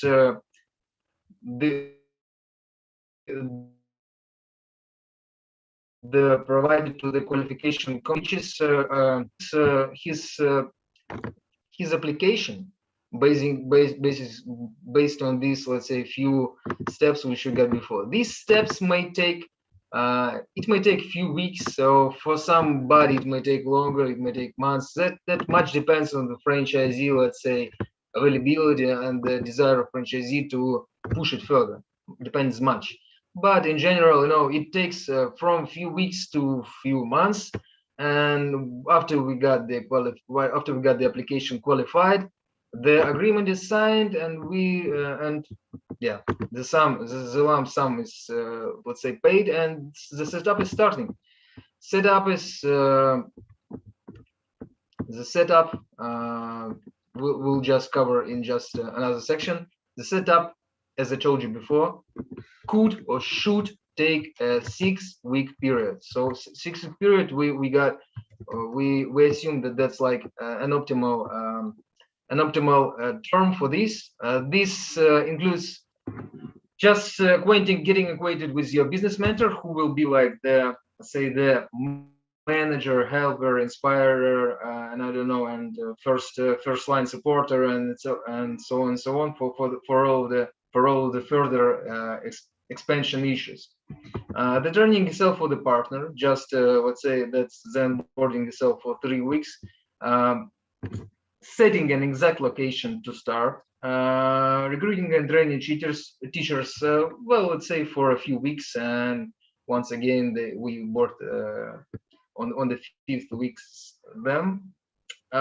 Setting some operational stuff and getting their first leads and their first students, and then with getting the students and teachers and the product on the board, just to starting with the first groups and starting the classes.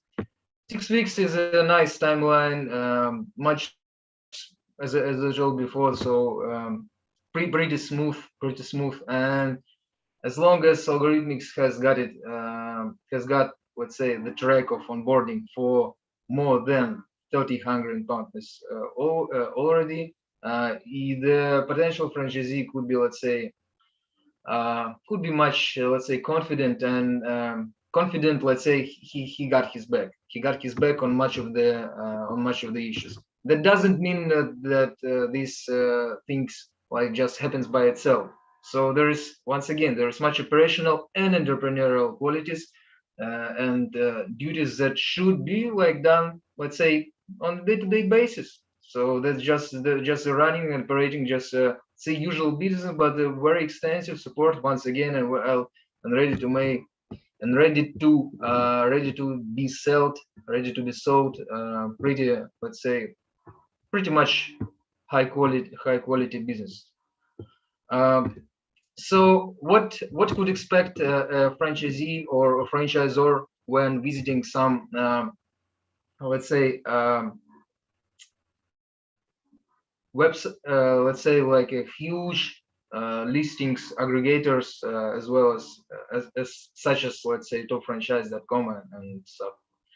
So it helps much for us, for itself, the Topfranchise.com, with keeping the let's say highly the qualified leads who are getting the qualification done just, let's say, just by entering the site and just by providing their engagement with the qualification form that we provide, the first qualification form, and just by proving the interest on sending their application, just the application itself. So that's a great source from which we daily got a significant amount of very, let's say, qualified, let's say, and very appropriate leads just to enter this track of becoming a potential franchisee. Sure, this track is not for everyone, and there might be some factors where let's say this cannot end up with just happy ending, with happy signing the contract.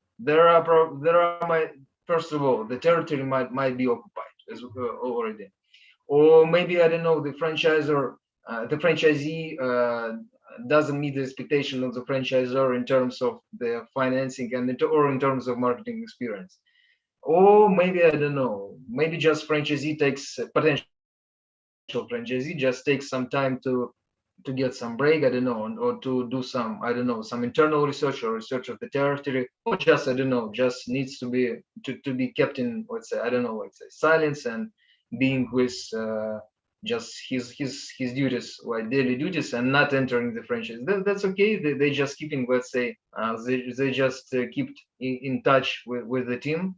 But for those who are well intended, for those who are not in the occupied territories, there are this, let's say, this Topfranchise.com is like a great entry point. It's a great entry point for starting, let's say, first of all, qualifying, and then to starting launching just after your qualification is done, and the payment, let's say, the terms and conditions are signed, and the when we got with this paperwork, just the launch. So that's what we got for just a slight, let's say, overview of what we got for today, for the audience. Probably we're in time, right? So we are out of time right now. Yes, Stanislav, your topic was very interesting. Oh, what? All right. So do we have some few minutes, or are we done with this and we will proceed to the questions? If you want something to say, of course, say. Of course, of course you can say. Maybe I could just, or should I just emphasize once again, the support is extensive. The support is extensive, and let's say the product is highly consistent and well developed and well updated. But if a franchisee is aspiring to join, there might be some passion. There are expected to be some passion, some entrepreneurial skills, some, let's say, for the first year, some investment amount ready to be made by himself, and here we are. Here it is. So there are some expectations from the franchisor, and I hope that Algorithmics like meet the expectations, like match the expectations very great, and maybe just over let's say just twice or I don't know. So just the over let's say just keeping up and much upper than those expectations that we got before, because like Algorithmics might be much greater inside than you would just expect it, just not keeping in touch with this.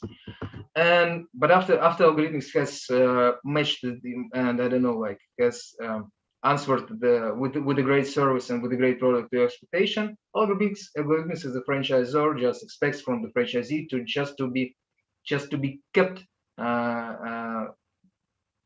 just as a very, let's say, reliable and let's say like chain of a huge, let's say, worldwide chain of franchisees who is entrepreneurial, who is passionate about what he's doing, who has some bodies to conduct the operational stuff, and who has somebody to conduct the marketing, which is very, very unselling, which is much important just to keep the franchise expanding and expanding on the territory. So here we are with this, let's say, I don't know, expectations, or but not the request. It's much of the expectations, very great expectations that two sides are expected to see from each other, and that's a great mix of starting a very successful and expanding local franchise unit.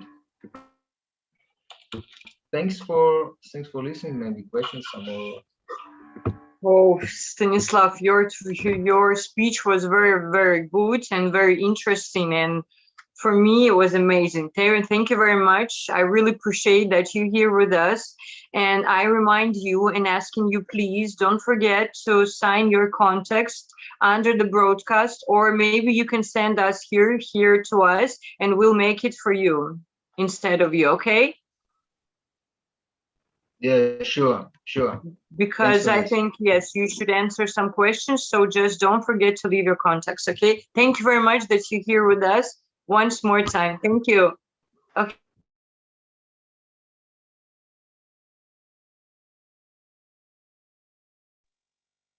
Okay, and now I would like to introduce our next speaker is our partner from USA, Alex. Alex, hello. We don't hear you. How's everybody doing? Oh, we're doing very, very good. And you? Excellent. Perfect. I'm good. So, do you have my presentation up? Yes, we wait for you. You have my presentation or no? Or am I going to pull it up? I'm not sure that we have, or we have. Okay, we have. Yes, we have it. You can start. Beautiful. And I can control this, or? You can control by yourself, I think.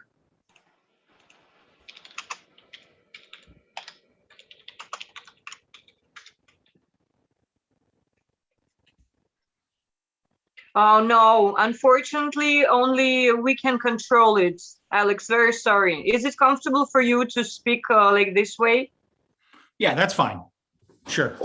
Or you can turn on your presentation by yourself if you want, or you can leave it for us. Yeah, you can just handle it. That's fine. Okay, we'll do it. Okay.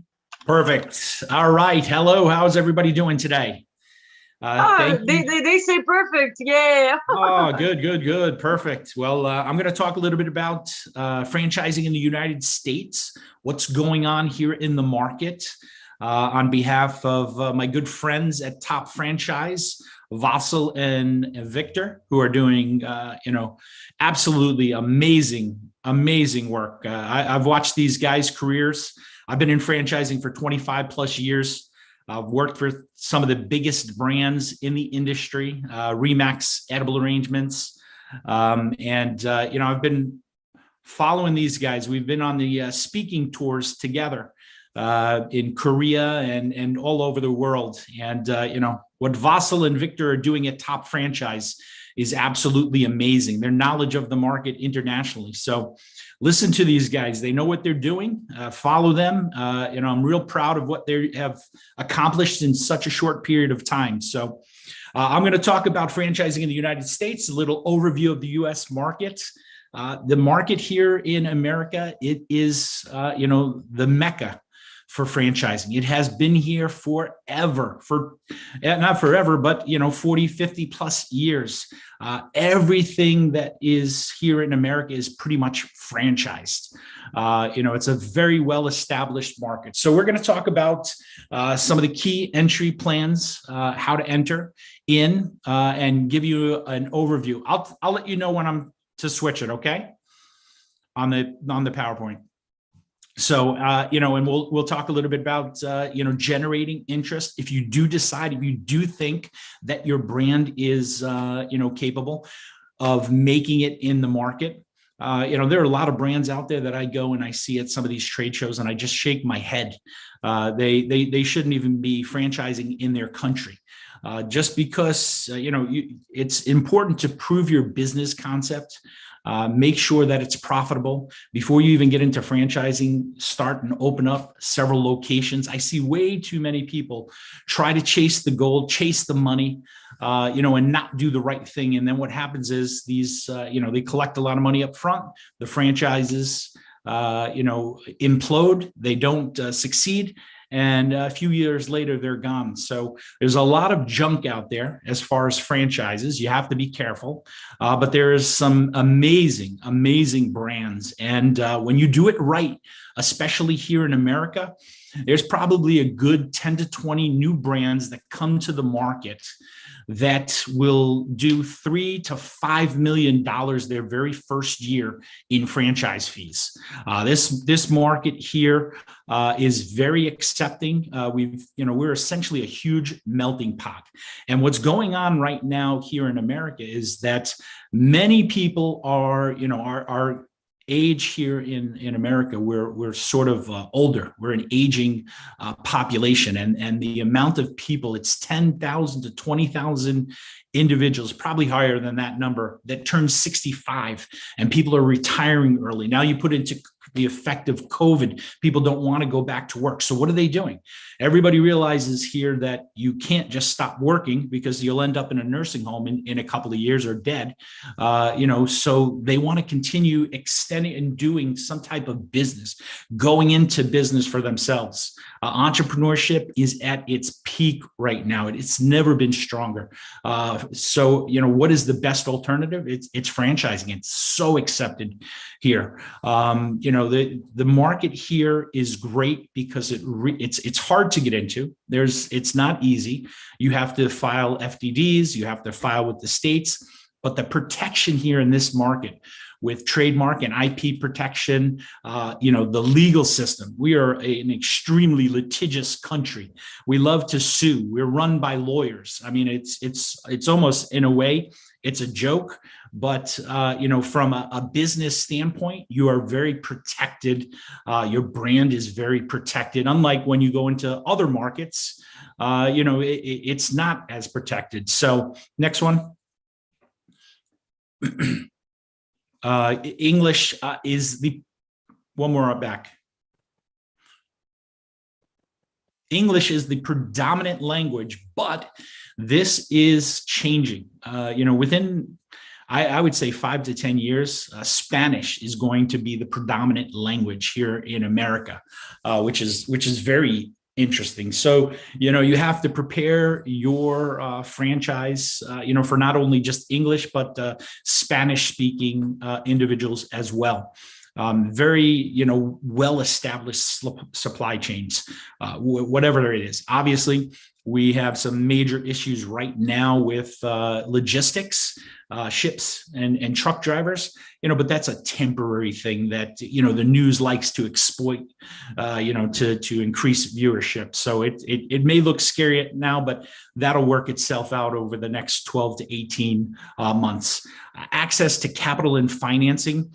We have amazing programs where people can tap into their 401ks here, and the market, the stock market has gone up, exponentially. People's IRAs, stock options, and stock portfolios are great avenues to tap into assets to purchase their franchise. So it's obviously capital and financing is abundant. Next one. When I say this is not a homogeneous market, it is. What I mean by that is the market is so different. I'm from New York. I'm right outside of New York City. I speak a little bit faster. I want to get straight to the point. You go down south in the Carolinas or the Bible Belt or even in Florida, although Florida is changing, a lot of the Northeast people are moving down there.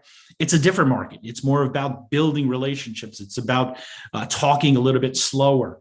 So the market is very, very different. I mean, if you don't understand the market, it is completely different from when you go into New York City to Midwest to out West or to the Southeast or Southwest. Very, very different markets that compromise this huge melting market. So that's important because the way you market your brand, the way you penetrate the market, these are all important factors to take into place. Next slide. So options for doing business in the U.S., from a development standpoint, if you're a foreign, I'm not sure exactly what the audience is, but let's just say we're talking about a foreign brand coming into the US. The best options for you, company-owned locations, unless you have somebody here that can operate it, that you trust, or you're going to bring one of your team members over to head that up. It's an ideal situation, but it's an extremely costly one. I'm dealing with a client right now that has brought a Japanese concept over, breakfast concept over, and they're in Soho, New York City. It's great that they have opened the location, but there are some downsides to that. It has stalled their growth and their delay in expanding overseas. Joint ventures, master franchising, finding a great master franchise partner honestly is the best option for most international brands. Someone that is experienced, someone that is there are a ton of these Orange Theory guys or some of these other very well-established brands that have grown and made millions of dollars off of their multi-unit brands, maybe sold them, are operating them, are looking for the next best thing. Master franchise offers you a unique opportunity in this market because they're, most of the domestic franchisors here in the States don't want to do are not going that route. They're not even giving, some very few are giving up area developers or state development rights, but most don't. They sell single units. So it's an opportunity to bring your brand into the States, align with some incredible operators that understand the market, that have, boots on the ground, and we have extensive databases, relationships with many, of these multi-unit operators that are looking for, international partners where they can essentially become the franchisor, the master franchisor in this country. And now you're aligned with a great partner, and your learning curve gets reduced, and your chances of success are much higher. So, Topfranchise and Global Franchise Exchange, my company, work very closely with international brands to assess. If you even have a shot of making it. I mean, if you haven't even succeeded in your country, it's not even a point to try to expand internationally or come over here, because you'll get sniffed out real quickly that you're a lot of smoke and mirrors. Smoke and mirrors don't work well here. We don't represent them. Topfranchise doesn't represent them. And the American people, what happens is you may be quick out of the gate, but what happens, they catch on to you, and it's not a good thing. So we work closely with people that are interested. There's a lot of barriers. There's a huge pot of gold at the end of the rainbow here in America, but it has to be the right brand. Next. So again, well-established franchise business. Anything and everything that you go do pretty much in the States is franchised. I went and purchased my house. I went through a franchised real estate company. I went through the mortgage. It was a real estate franchise company. I drove my car. I bought that from a franchise. I went out to a restaurant. I bought that from a franchise. I go to a gym. It's a franchise. I go and bring my kids to a school. If there's a preschool or a kindergarten or cottage, it's a franchise. Everything and anything is in America is franchise. When you have a great franchise system that provides incredible, what differentiates good from great, and I've been in 25 years, like I said, in the franchising industry, it's one common denominator that differentiates good from great. Good is okay, decent training support. People, the franchisors that offer it, there's training support, there's systems, they may have an excellent plan, but the great ones, the top 25s, the top 50s, the ones that succeed, the ones that have double-digit year-over-year growth for their franchisees in the network, it's all about training and support. Creating the systems and the process, the blueprint, and then training and supporting your franchisees. Slow down the growth. Make sure that those first 5, 10, 15, 20 franchisees within the system are successful. Spend 7 days a week, 24 hours a day to make them successful. And then what you have there is a foundation that you can build on. And the great ones are the ones that beef up their teams, their training and their support teams, and just give killer service and support. Maybe they take losses in the first 2-3 years. That's okay, though. They don't care. They're in it for the long term. They're not in it for the quick hit. And that's just a quick little nugget for some of the franchisors that are out there. Beef up your training and support teams. I'm aligned with a company called RoboThink. We grew that concept over the past 3 years from a startup in Chicago to 115 locations in 15 different countries. And this company, what really differentiates them and why they're on the path to greatness as far as a franchisor is because they go above and beyond on the training and the support. It's all about the training and the support. You can't give franchisees just a brand and a name and think they're going to succeed. It just doesn't work. It'll fail. Next one. So the major benefits versus other expansion models. Again, this is ability to enforce your brand standards. America is an incredibly litigious country, and you have lots of protection in your setting up. When you come in here, the first thing you want to do is file a trademark. You want to protect your brand. If you're thinking of 2 to 5 years down the road, possibly expanding into the country, protect your brand. It costs. It's nominal to protect your trademark, to protect your marks. You're setting up an LLC or a C Corp. You can set up a company, have it tax ID numbered and a bank account within 24 hours. It's super simple to set up a company, and then you're protected. FDIC in the banking here in America will protect against any type of fraud or any issues with your capital. So obviously an incredible, piece. Next. So again, the process here in America is the barrier of entry to come in and be a franchisor and franchise your business is through franchise disclosure document and creating that document. Filing it in each one of the states. There's about 13, 14 states that are a little bit harder than others. They're registration states. Filing in New York and filing in Florida are a completely different process. Just like I told you, we may be a big whole country, the United States of America, but we are, each state is run autonomously.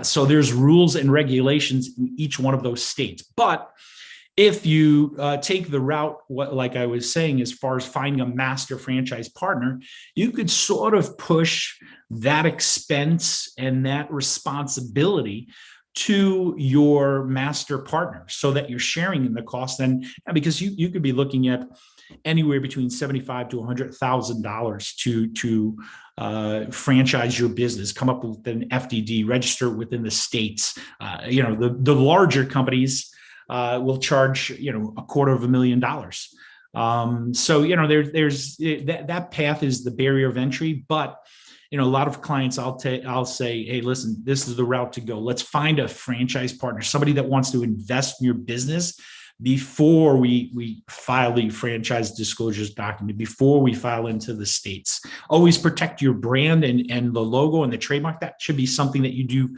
right away. We help many international companies file their, with the USPTO trademarks, ahead of time, even if they're thinking about it 2-3 years down the road. We're talking with clients that have not in mind. So if you're interested, obviously Top Franchise, Global Franchise Exchange, we're here to assist and even consult. It doesn't cost anything to just talk and come up with the strategy and plan and pick our brains. Next one. So these are, let's go on to the next, because I'm talking a little bit. Why enter the US market? I've talked about it. Again, 10 to 20 brands a year that are startup brands, their first year in franchising, will do, anywhere between 2.5 to 5 million in, franchise fee revenue.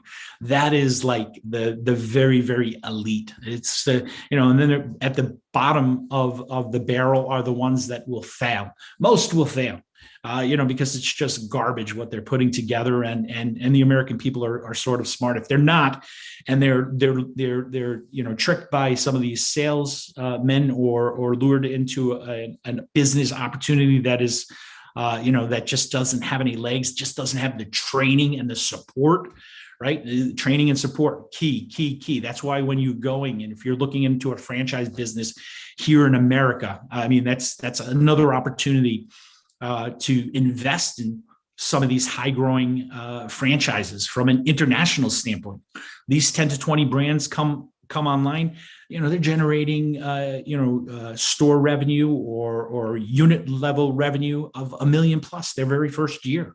And they are the future Orange Theories, and territories go really quickly. So we assist foreign buyers with visas and just diversifying their income into this country, something that we can help you out at as well with Top Franchise and Global Franchise Exchange. But again, why enter the U.S. market? It's if you have the right brand, it is the mecca for franchising. The timing could not be better. Capital is abundant.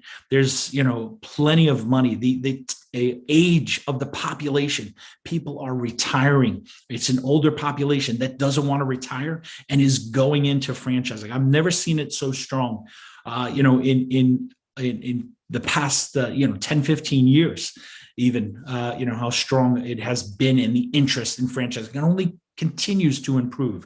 Everything else, as far as the infrastructure, the litigious supply chain, it's all in place, everything for you. But you've got to be a great brand. You have to have succeeded, in your country, and you have to have something that is of value to the Americans, something that is unique. So we can assess that with you. Go ahead.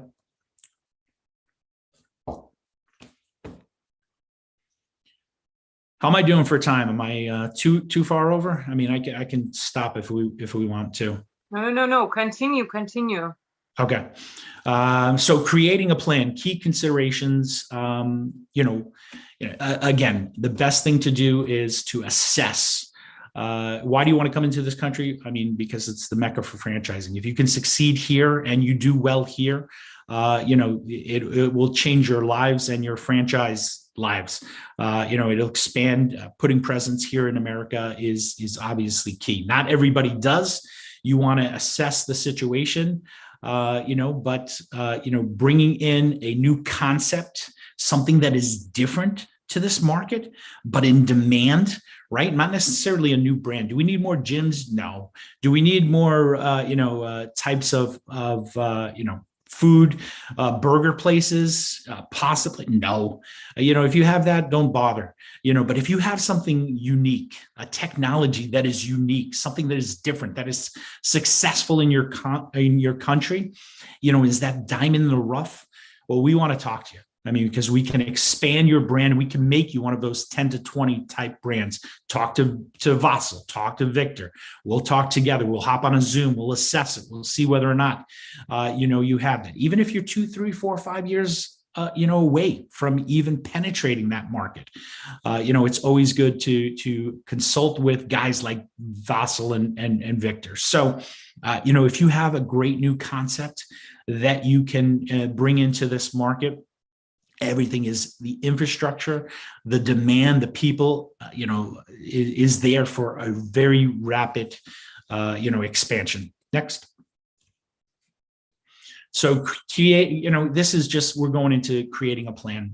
Before we even create a plan, obviously we have to make sure that it's success. Then from there, we have to assess the pricing. We have to assess the competition. These are all things that we're going to initially do prior to you even considering or taking the minute. This is about, let's assess, let's see where you are. Maybe you're close, you've got a new concept, but you don't have enough, there's something, maybe a technology, or maybe there's support training, maybe there's systems that need to be tweaked. Let's take a look at that. Let's assess it. You go back, fix it over the next year, 2-3 years, whatever it may be, but we'll look at the pricing. We'll look at the competition. We'll look at who's out there and where your concept, new brand, burger, food, gym, forget about it. Stay home. Don't come into America. You're going to waste your money. Something unique, new concept. Let's talk. Let's talk, because this is the market for you. Next. Geography strategy, I talked to you. This country is very different state by state. How we run our beliefs, our political beliefs, our religious beliefs, our regulations, in New York compared to Florida or California is very different. If you don't understand the market, it's like if I was going to go and open up my own franchise and bring it into Russia, I wouldn't know the first thing about it. I'd go to Vasil and Victor, Topfranchise, the experts in the market, to understand the market and guide me and consult and take me through that market. Same thing in America. It's extremely difficult market. And you've got to understand, how do you reach and speak to the audience in each one of the regional markets? Which markets are the key cities that are going to adapt your brand? Northeast is very, very slow to adapt anything. That's why you see most of the brands come out of the West, out of the LA, California area, because New Yorkers, they're they don't want to be bothered to do it. They're standoffish. They're resistant. And I'm talking because I can say that because I'm a New Yorker, but that's why you see a lot of the brands come in through the West, out of LA, now out of Texas, out of Florida. And then as the concept gets accepted, those are key cities and markets. There are other ones too that you want to penetrate the market into as well. We can talk Topfranchise and Global Franchise Exchange. Next.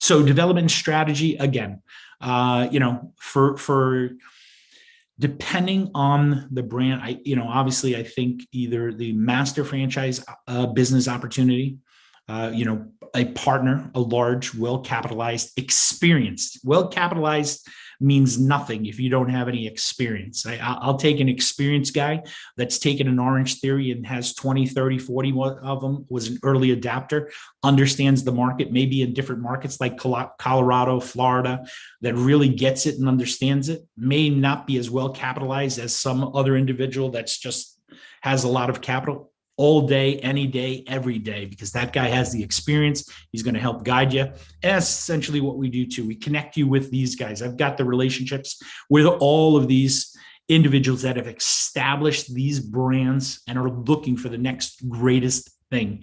If you're not going to go in there, maybe you're looking at a state area developer. You want to limit the headaches for yourselves as international brands. If you're running a business out of Europe or Asia or the Middle East, to have 250, if you grow to that point, units that you've got to handle, or essentially, especially in the beginning, having a state area developer, a master franchise developer that's in country that can handle all of that is going to give you the greatest odds of success, especially in this market. Is one I always say is the avenue to go. Because also, if you're looking at it from an American standpoint, they're very, and not all the time are you going to get somebody that's going to feel that confident with dealing with an Asian company or dealing with, a company out of the Middle East.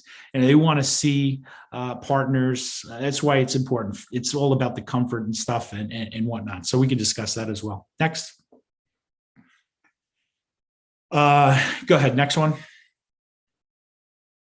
So sources of information, market, research. We can go on to the next one. We'll just talk a little bit about, the marketing. Next slide, because I'm going over a little bit here. I apologize. Operational expert.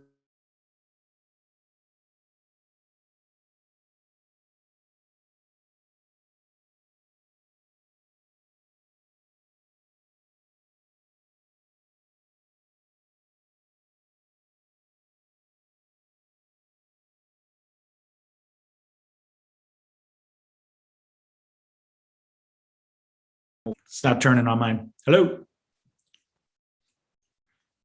Go to the next one. Let's go. Let's keep going, just for time wise. Something wrong with technical, just lead. Yeah. No. Take your time. Keep going. All right. So 4 steps to lead generation. This is just something that, you can also look at in your market. The key thing when you establish a franchise, you want to sell franchises, there's a sales process to it. Every franchise system, great franchise system, has a sales process in it. But that sales process first starts with developing a franchise profile. What does that individual look like? Where does he come from? What does his background look like? What does his personality, look like? You've got to assess, and when you look at your franchise, decide, okay, who exactly is that ideal person? What is his track record? Before you even go to the step of creating your message, because then once you find who that buyer is, you develop that, okay, so what motivates this buyer?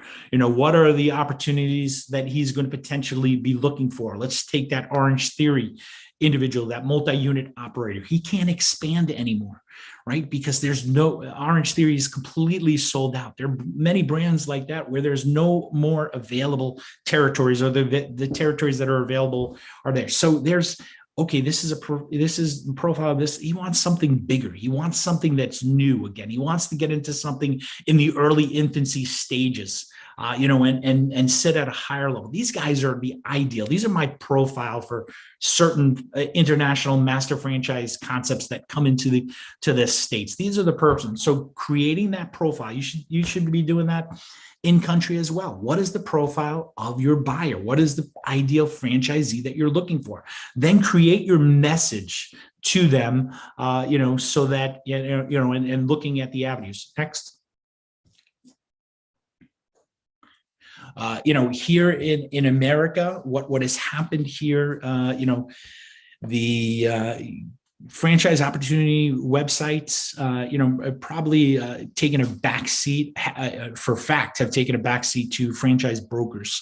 All of the top best franchise brokers that used to 5, 10, 15, 20 years ago, used to work for the franchisors on their development teams, have gone on to become franchise brokers, because, the average, salary for one of these guys that just are focused in the United States, just are finding potential buyers for franchisors, are getting paid handsomely. $500,000, $1 million and a half is like average salary of what these guys have made. So what has happened now is the quality and the talent in each one of these franchises, as far as the development team, has dropped a little bit, because your best salesmen have gone, why sell one brand when I can sell a lot of different brands? So what that has also created now is franchisors having to pay pretty decent money up front to franchise brokers for procuring buyers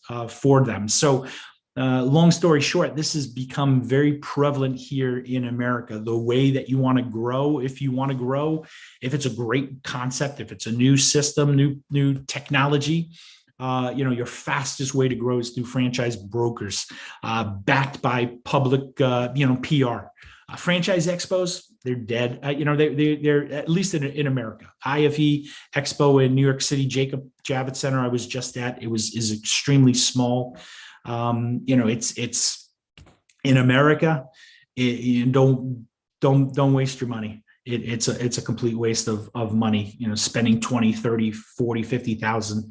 The people that were at the IFE Expo in New York City, there was empty booths and whatnot, but, internationally it's different, and that's where you want to talk with Vasil and know where you're spending, because every single dollar that you spend on your brand is so important, and you want to shoot with a rifle. You want to make sure it's exact, it's precise, it's okay. Where do I get the most bang for my buck, the highest return on an investment, for my brand? And that's, Vasil and Victor at Topfranchise have a really good handle on that internationally, where to go. So next.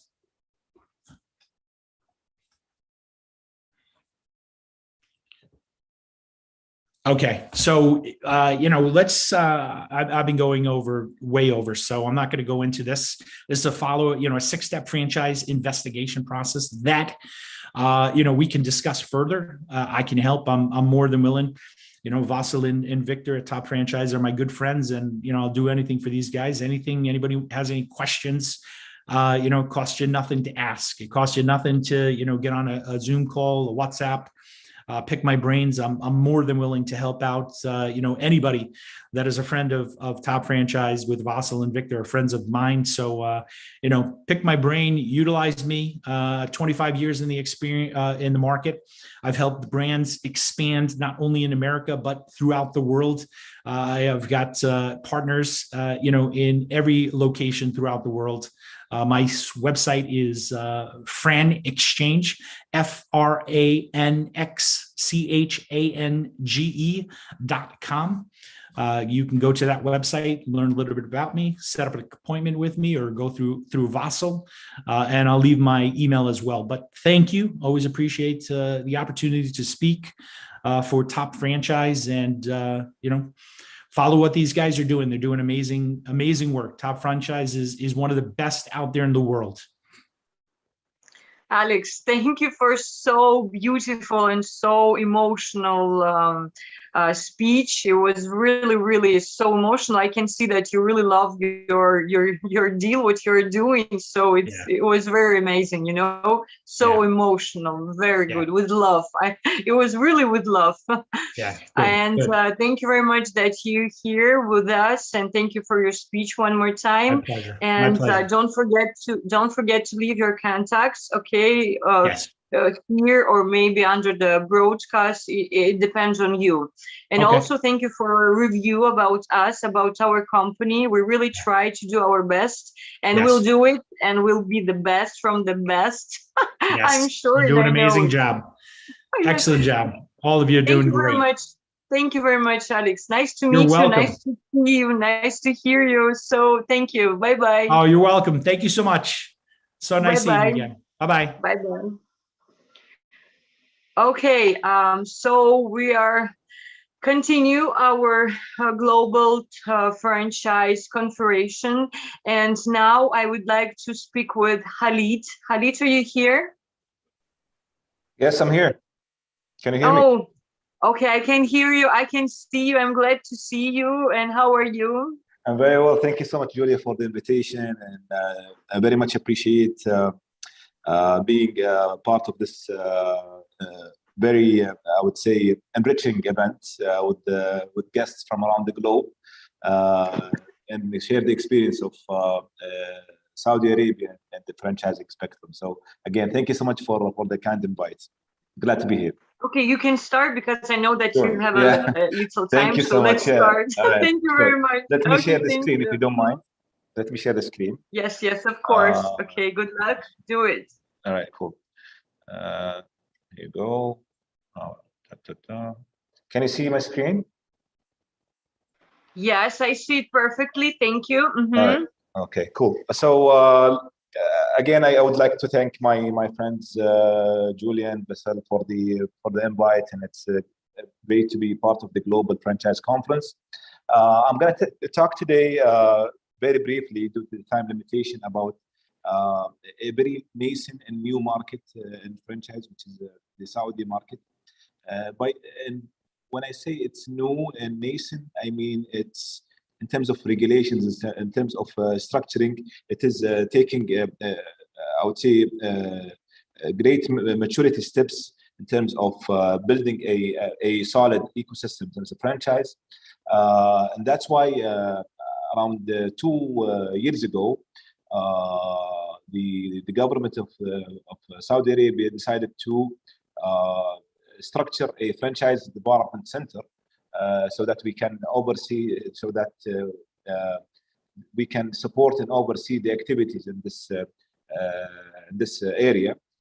I'm going to go briefly about the things that we've done in the past few years, including some of the enablers and main pillars. So for us, the franchise is definitely one of the major economical excuse me, major economical contributions in the overall GDP, and we want to basically make sure that we have more local brands rather than just having people opening stores without having any quality control or any structured approach to the market. That's why we wanted to emphasize on franchise as a winning entrepreneurial choice for every possible entrepreneur. We focused on 5 main pillars, which is basically providing a one-stop shop platform, similar to our friends at Topfranchise have, to help brands, the franchisees and franchisors connect. We do provide help in terms of accessibility to finance.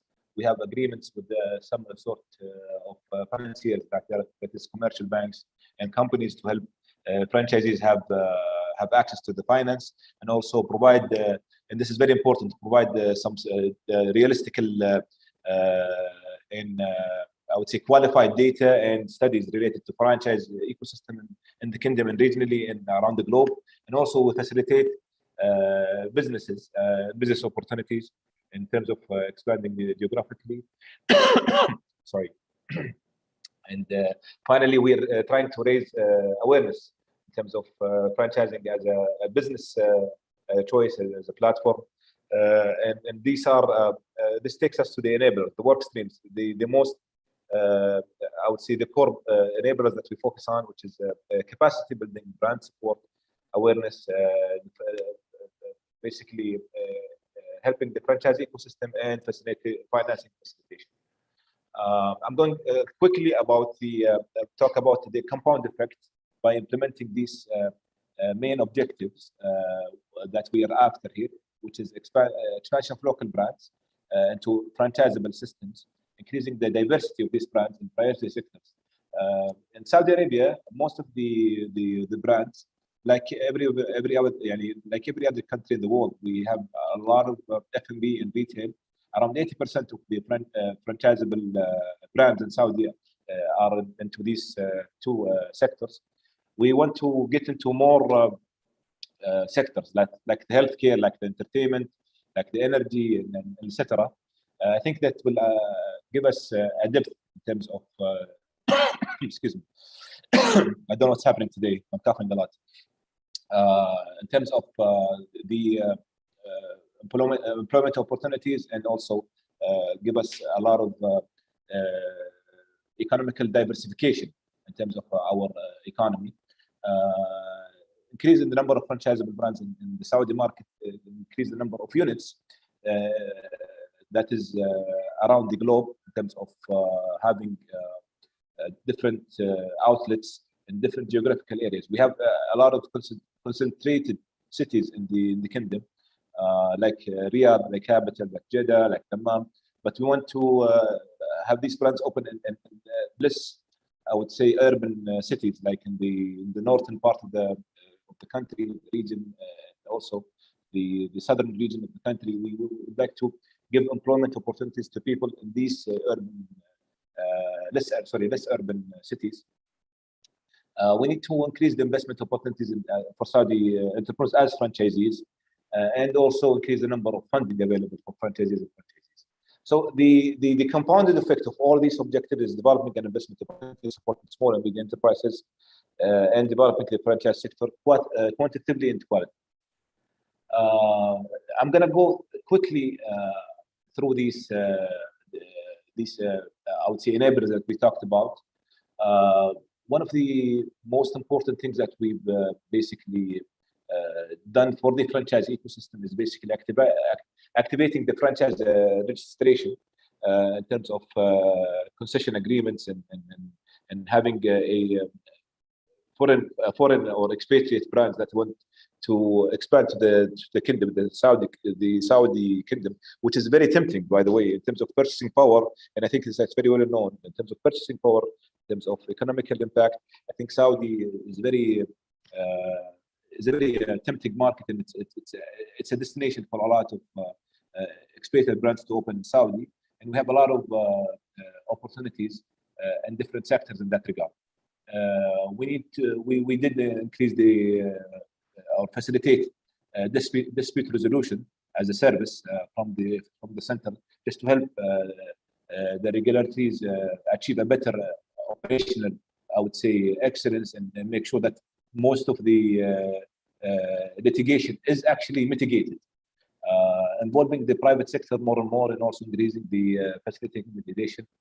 In terms of the awareness and education, again, we're launching a lot of campaigns. We just launched a huge campaign about 6 weeks ago. It's called Franchise is Wisdom. So it's called under that tagline, Al-Imtiyaz Hikmah in Arabic, which is something that entrepreneurs should actually seek franchise as an entrepreneurial option, because it is definitely riskier than other entrepreneurial ventures.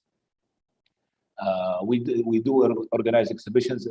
Hopefully next year in the kingdom we have a big international exhibition that we invite everybody to join us. Especially our friends in Topfranchise will be part of this exhibition, the global exhibition, and have their own pavilion in that regard. And also we're working with other basically targeting new brands and basically high-end brands in different locations and different markets. Like, for example, now we're talking about our friends at Topfranchise to target some of the top brands, Russian brands, to start operating in Saudi, find investment opportunities, and connect them to possible franchisees and franchises. Going through, we do provide programs that help unfranchisable or basically brands that go through self-growth and they expand on their own, to consider franchise as an option.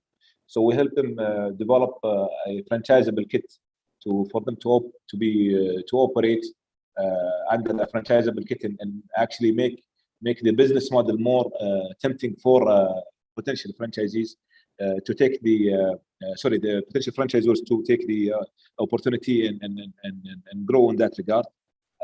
And also we provide them with all the legal requirements in terms of giving them the opportunity to work on the disclosure agreements that is in accordance with the law and regulations of the kingdom, and also work with different business models in a franchisable manner. That's about the brand support.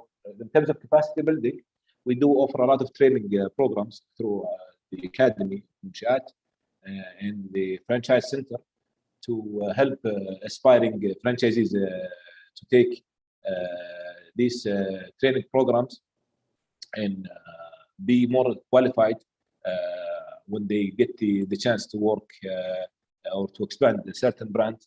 And also we provide advisory services. We do a lot of advisory services through different channels, either through the support centers that are located around the kingdom, or also through virtual means, through the application or the platform that we provide. So we do have advisory services around the clock to help them. We provide even consultations and workshops in different areas in terms of law and regulations, and business modeling, in terms of managing a franchise, in terms, etc. A lot of capacity building programs. Finally, we do, probably I mentioned this at the beginning, we do help also in terms of financing the facilitation of franchise opportunities. We work with banks, like the ones that you see here, to provide financing programs and financing projects. Till date, we have financed more than 100 beneficiaries in terms of basically helping them get them on their, like they say, get them on their feet and to start these franchise opportunities in different areas. And we so far we're finding it as a huge success. So all in all, what I'm trying to say, sorry to talk so fast due to the time limitation. I just wanted to say that compared to Alex's presentation, the US, Russia, and other countries are much more mature than the Saudi market.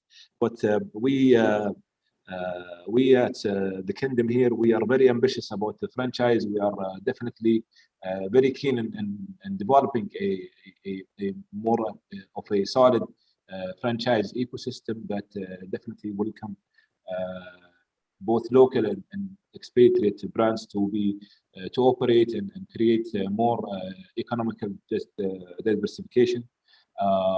We are still learning, and we're very ambitious about what's coming. And I would like again to thank Julia and Raudsepp for the invitation. I'm so glad to be here today. I'm here. If you have any interest in the Saudi market, please let me know, and I'll be here to answer any questions. Thank you so much. Khalid, thank you very much for your speech. Thank you very much. Don't forget to leave your contacts, okay, under broadcast, or maybe if you like, you can leave it here. We will hand it over, okay? I'll do that. I'll do okay, that. Thank you very much. Thank you very much. Appreciate it. Thank you so much, Julia, for the invitation. And if you excuse me, I'm gonna put the contacts. Yes. And I have to dance do the other meeting. Okay, thank you very much, Khalid. Bye-bye. Thank you. Okay. Bye-bye. Okay, so our franchise global conference is over, and I want to say thank you to all our speakers. We really appreciate that you was here with us. You introduce yourself, you help to understand some questions, you know, about franchise and franchising. And I just want to repeat one more time that our conference can be viewed in the recording, so you can see it. Also, just a little, just to summarize the results. So everyone has the same advice to enter the international market. And I agree with it. And I invite you to our platform, to our website, topfranchise.com,